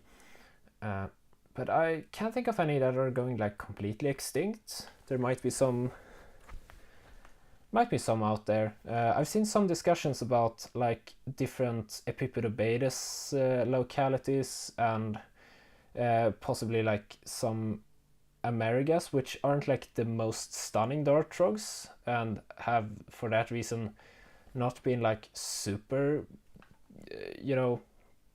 the most sought after ones. So I guess that is a factor to how likely they are to become extinct to the hobby. In general, I think with most dart frog species, we don't really have many more imports to look forward to. So the localities that we have in the hobby, we should definitely be careful about them, so we don't accidentally just stop breeding one of them and end up with none left, because chances are there won't be a new import from that space, whether that is because they actually become extinct in the wild, or simply that nobody bothers legally exporting them again. So a very interesting question. I should probably have changed the question interface like this one for that one, because it was an interesting reply that I will probably put a timestamp to afterwards. I might not put timestamps for like really short questions. What are you using to deworm? I guess I asked to have this question asked, since I briefly mentioned it earlier. In Sweden there is, or well, I guess it's in more countries, there's something called azureiventris, which you use to like deworm cats and stuff. And I think it's very specifically only active, or like it only kills flatworms and basically worms, and it doesn't hurt many other animals. It's really specific. I think some Swedish guy had picked it up from like some German community or something, though I'm not entirely sure. That you can just take not a tablet, that's we call it tablet in Swedish, like a pill. A pill of that, which you would give to your cats or whatever when they have worms inside of them. And you can just, mash it into a powder and then powder your fruit flies with it for like, and give it to them like one day a week for a few weeks or something. I have actually done it with one frogs in the past, when I was suspecting some possible parasites or something, because it was losing weight, and the frogs seemed to recover. I have no idea if that was why. But I think I really don't want anyone to take this advice too seriously, because I don't have like the scientific knowledge to back this up, besides the fact that my frog did well at least. But I think I've heard that you can overdose axillary like crazy and have no effect. So that's good, I guess. I've even heard about people spraying their enclosures with axillary to get rid of the flatworms, the ones that are eating fruit flies and being super annoying. And I've considered trying it, but I haven't bothered yet. We have a chat message saying one coloration of the tinctorius has now been proven to be a crossbreed, and all other species and colors can be assumed to occur in nature this way. Yeah, certainly when a new locality occurs in nature, you can definitely assume that, I mean, obviously it has origins, like from some other locality coming to that place, perhaps being mixed and whatever. That is still not to say that you should mix random frogs, because there are many different cases of it not being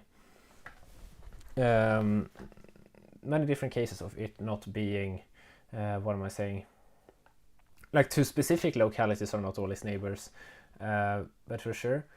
I would love to know which Dendrobates tinctorius locality you're referring to that has been proven to be a crossbreed, because that would be very interesting to hear. It doesn't surprise me entirely, but in general you should have the mindset that all frogs in the hobby are localities. A very select few are line bred, and there might be some crosses that have been sold as a pure new morph, but unless you very specifically know something like that, It's not something that you should go mixing around.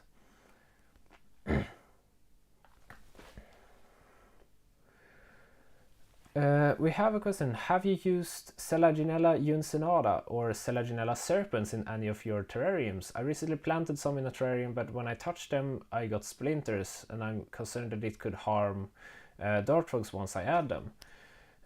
That is an interesting concern. I have used both of those species and never noticed any issues on my frogs.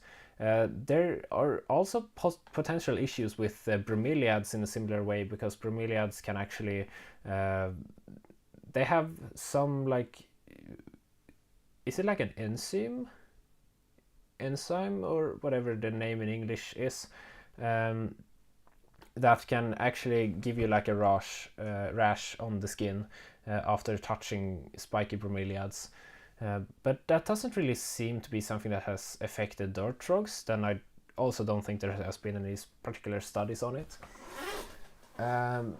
I have never noticed any issues while using Selaginella uncinata or Selaginella serpens in my tanks, besides the fact that they freaking die a lot of the time. But so I think you can probably try it and be safe, but I don't have any specific knowledge on that. Are there any Ophaga species that are suited for beginners? I'm not gonna say that starting with captive bred Ophaga Pomelio is like non-feasible or like a horrible idea or impossible or anything, but I also don't think I would. We had a discussion earlier about the hardest dart frogs to keep, and I mentioned that a lot of people who keep Ophagas will just say that well, they aren't more difficult than any other frogs. Like, I just keep them like all of my other frogs and they live and there are no issues. And like, sure, that might be true for that person, but I would still argue that the rate, the rate that Ophagas could just randomly die is definitely higher than the rate of Dendrobates randomly dying. And those random deaths might not always be completely random, they could be stress related. I should definitely change the question interface, because now it's been saying what animal for this vivarium size for a very long time. The current question is Ophaga for beginner. Okay, let's get back to what I was actually saying. These deaths might not always be completely random. They might have a cause, but that can be difficult to determine. But all of these like strange deaths are definitely more common with Ophagas than with most others. And the other is that... What is the other? I would argue that like some... This is similar to a point I made earlier about Ranitmeas, and I think that probably also goes for small Ophagas. I'm not going to pretend to be super experienced with small Ophagas, but still. I would argue that some frogs are like less happy with a poorly planted enclosure, or some frogs are more fine with a poorly scaped enclosure than some others are, or a poorly set up. Like, if you have some minor issues, a Dendrobates tinctorius is not really going to care that much. It's still going to be out and about and so on. But especially with Ranitmeas, I don't know if you can claim the same thing about Ophagas, but I kind of want to do so still. Yeah, it's just like slightly less beginner friendly in a way. Then again, if you have a really well scaped tank and you're just very specifically into Ophagas, by all means you can try it. But I think you might be happier with some other species first in many cases.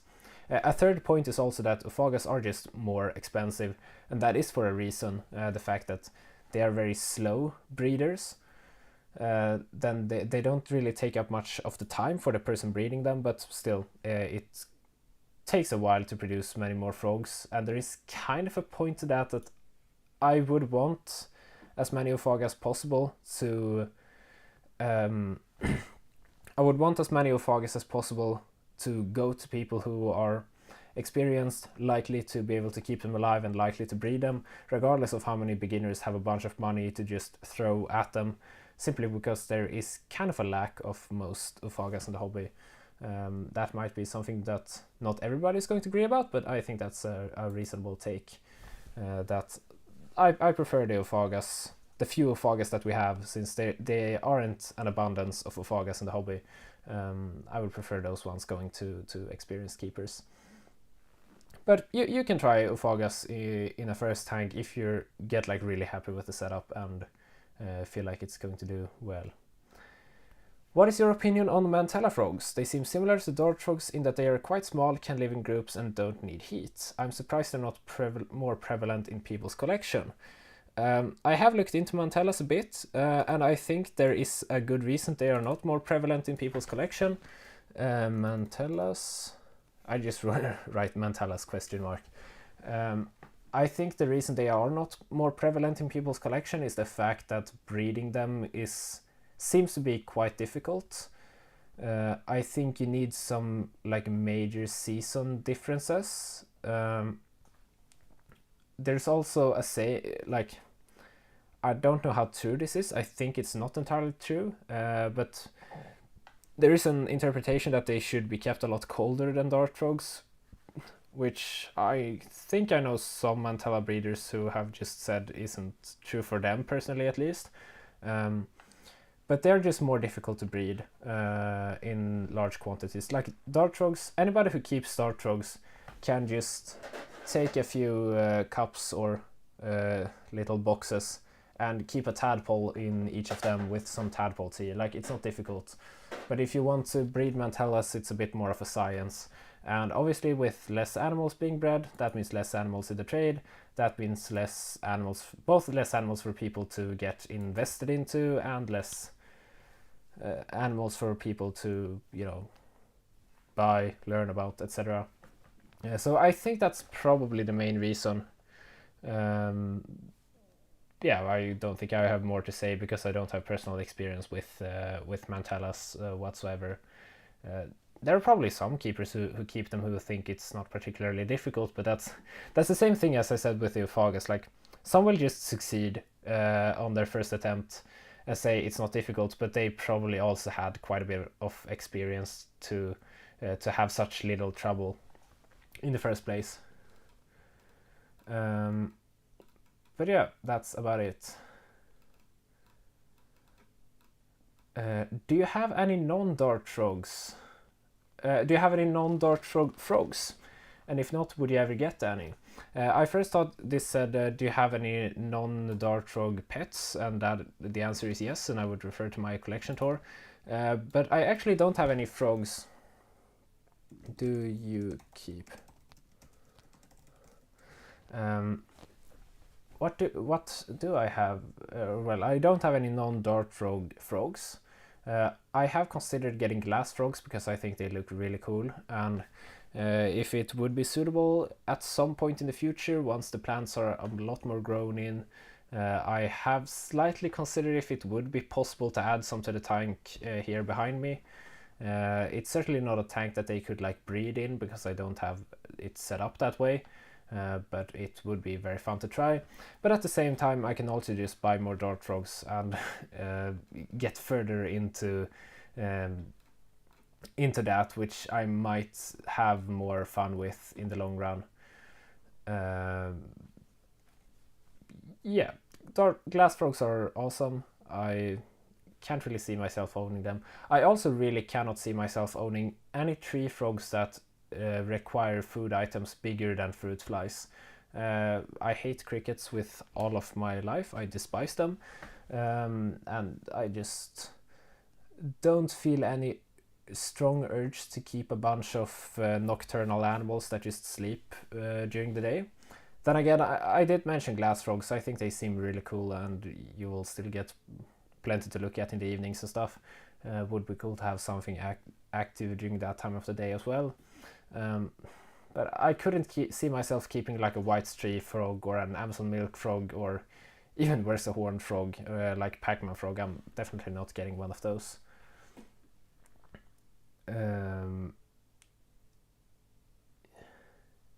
Let's see if we have any other questions. We also have a comment regarding the dart frogs in the wild thing I mentioned earlier, that albino auratus certainly are not in the wild. That is probably true. I don't see them as a locality because it's more so just albino variations of the same locality. Then I also don't care for them particularly much, because I think there are many animals that are more beautiful as albinos than dart frogs specifically. Though if you like them, that's totally fine. But yeah, I guess that's true. They're probably not in the wild, or I would guess that albino animals are just as likely to pop up in the wild as they are in captivity. It's just that when they pop up in the wild, they get eaten, and when an albino animal pops out in captivity, somebody's going to breed that one to produce a lot more of them, to supply customer demand. So yeah, there's that.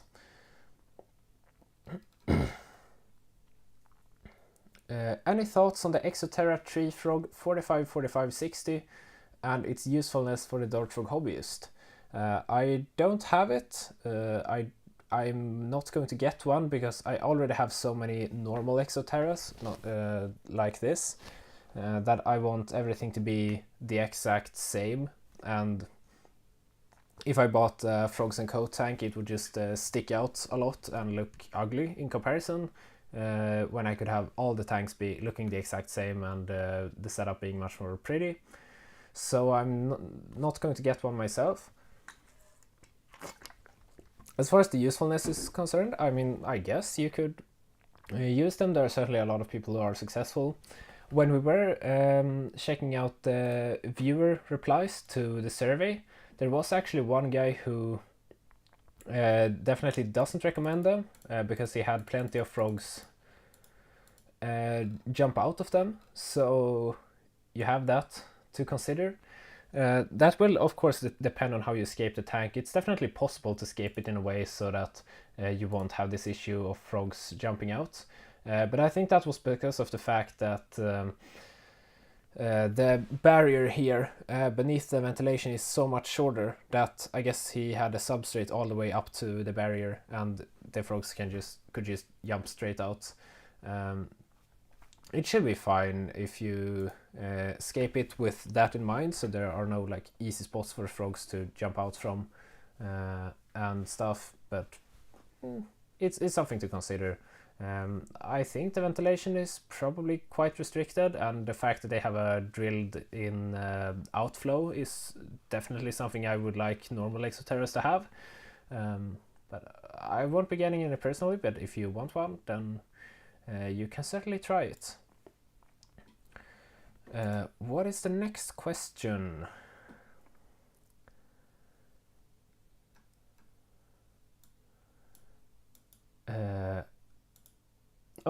We have a reply to what Derivative tinctorius was across, right? That's going to be interesting. I have never even heard about this one.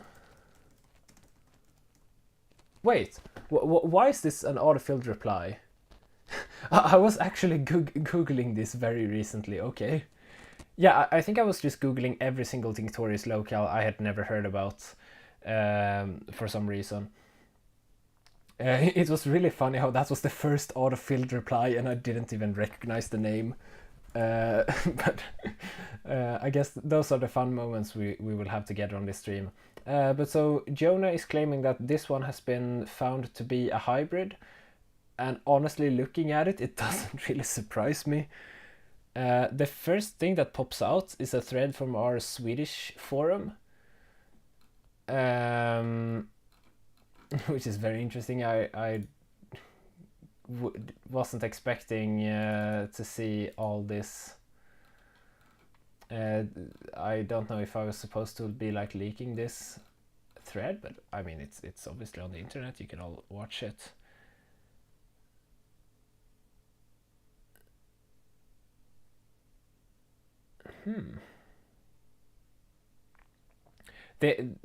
There's actually something here that's possibly okay. That was not a good link. I don't know.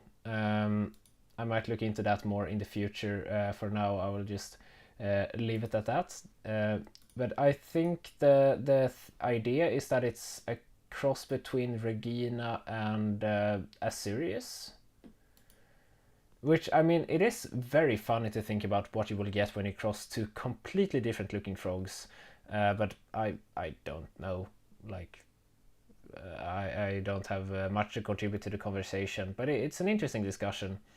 Also funny, very funny how that was the first thing that was autofilled in my search bar, and also very strange how this little thing was already there, because I had copy pasted the name from some list and that got in there. Maybe this is a hybrid, I don't know. This is also not a morph that I've ever seen in the trade, though it certainly has been in the trade at some point. I have never seen them, so it's not like a super prevalent frog. Anyways, back to this layout and see what questions I have missed.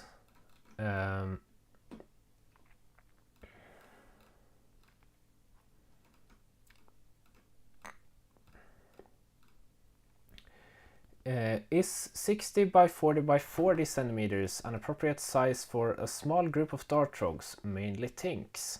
Tinctorius, that is. For tinctorius, a pair is just a good thing to aim for in general. A trio with 2 males and a female can also work, and once you get them in the first place, it's very common to buy 3 to 5 unsexed juveniles and grow them up until they are adults, and then separate them out once they're big enough to determine their genders, and just keep a working pair. So usually tinctorius don't really do that well in groups, but that is a decent vivarium size. You wouldn't complain about something that's 5 to 10 centimeters deeper if you had the opportunity, but it's also definitely going to work. I keep my tinctorius pair, or well, it's only a male now because the female very recently passed, but I keep my tinctorius pair in a tank that's 60 by 35 by 45 centimeters, and I wish I could give them more floor space. That's definitely the tank that I dislike the most, and I don't really want that tank. I would like to replace it with something that's deeper and easier to escape. But it works. They've bred a lot in there. It doesn't feel too small or crowded, in my opinion. So yeah, it's probably good for a pair or a trio of tinctorius. If you keep some other dart frog species, you could consider like a slightly higher number of frogs, depending on the species, but I wouldn't keep a huge number of frogs in there at the same time. But 4 should be totally fine if you have like tinctorius, 4 should be fine if you have something like Epipodobetes or one of the smaller medium-sized Philobetes. Maybe I wouldn't squeeze 4 like big yellow terribilis in there, but still. Have you seen many years ago the old mixed exhibit in Nordens Ark with basilisk lizard, pipa frog, and Dendrobates azureus? What do you think about Nordens Ark's new dart frog exhibit? So Nordens Ark is the Ark of the North, I guess that translates to, is a Swedish zoo, I guess, though it's in many ways a much more serious one than some other zoos, because it really puts the animals first in most cases, I would say.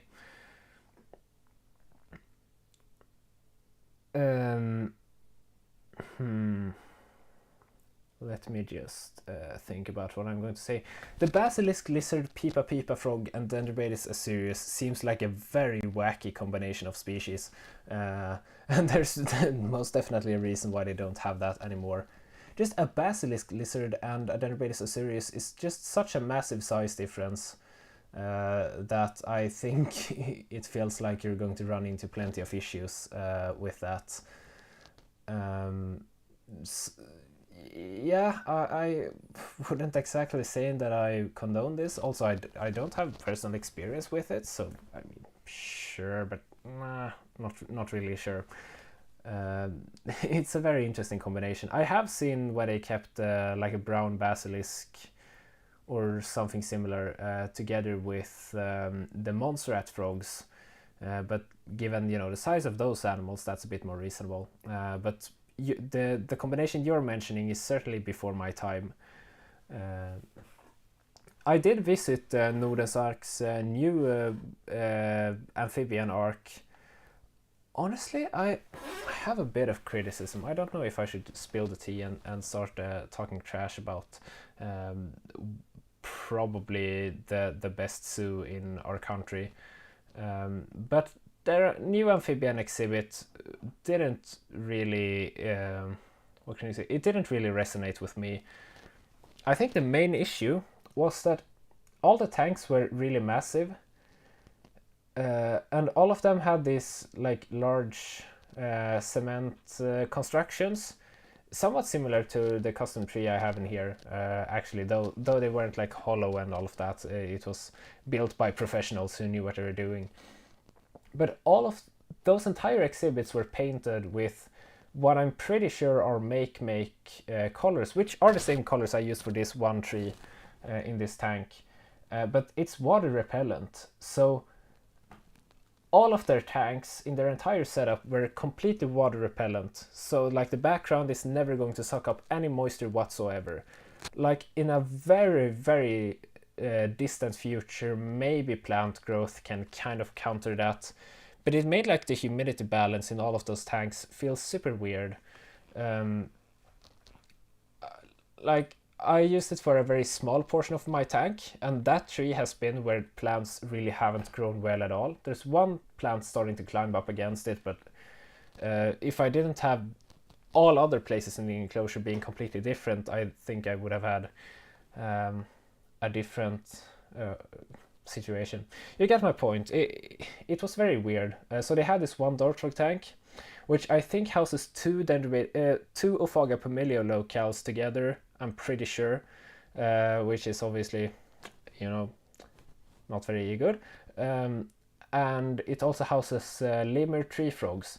But the thing is that anything above the bottom 20 centimeters of the 1.5 meter tall tank was completely bone dry, anything above it.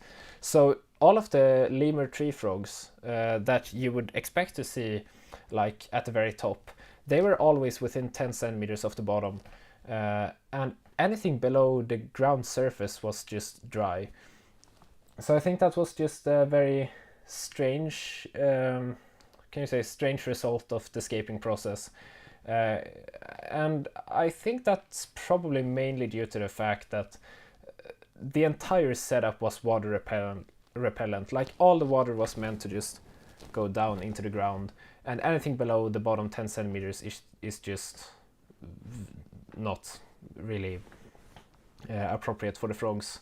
I couldn't see any of the Pomelios while I was there, unsurprisingly, in that setup.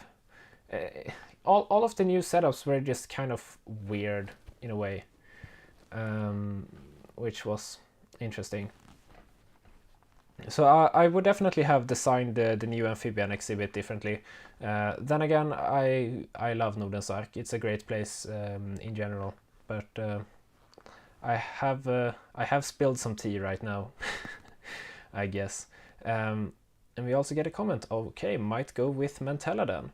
If you can find some, then you can definitely consider it.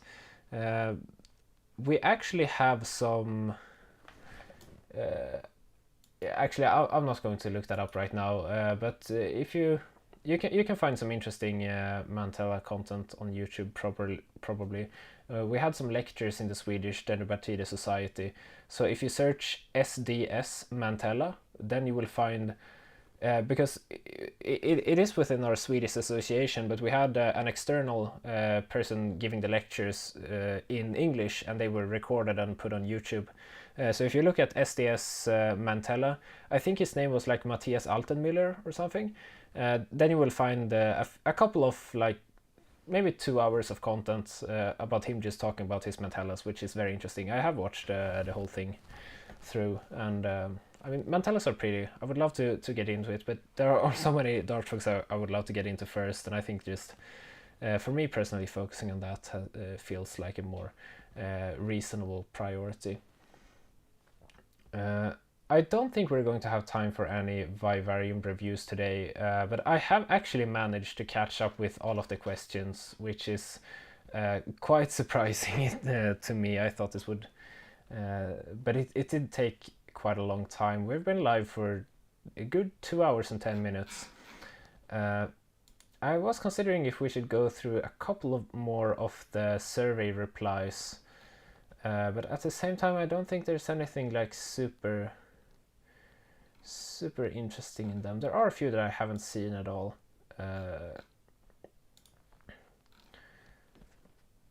I'm considering if we should just end the stream if you don't have any other questions. Also, I have completely forgotten about the question interface on the screen for a long time again. It's just completely incorrect for the whole live stream. But yeah, I don't really think there's too much more to say. It's been a great stream. There were a few of you who sent in Vivarium review requests, and I didn't get into that in this video, though I will definitely make, or in this live stream, though I will try to make one sooner than I normally would. Like, I'm not going to wait 6 months for the next one, simply because I have quite a bit of free time to spend, you know, going live here. So I think I'm going to do another one of those fairly soon. I have a video coming out next Saturday, actually, which is completely different from all my normal content. It features a very special guest who has a very important message to all the viewers of my channel. So that is going to be interesting, and then I have some more content coming out sooner or later after that. So I think that's about it for this stream. It's been awfully quiet in the chat for a while. I don't know if the audio is still working and if you all are still alive out there. But I think that's about it. Thank you so much for watching. If there's any more stream content that you would like in the future, please let me know, because I think this was a lot of fun.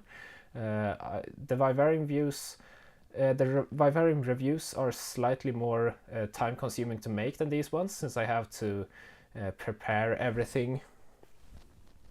Since I have to prepare all of that for like the slideshow and all of that before starting the stream. This was very easy to just turn on casually without much preparation. So I would love to do more of these Q&A streams in the future, because it's not really that difficult for me to do. And it seems like you enjoyed it. So thank you so much for watching. You will see me in a video very soon. You will see me in some more videos. Not as soon, but in the somewhat soon future. And yeah, that's it. Thank you so much for watching, and have a great rest of your evening or night or day or whatever time you are watching this. See you again. And now I have to find the end stream button, which is a very difficult task.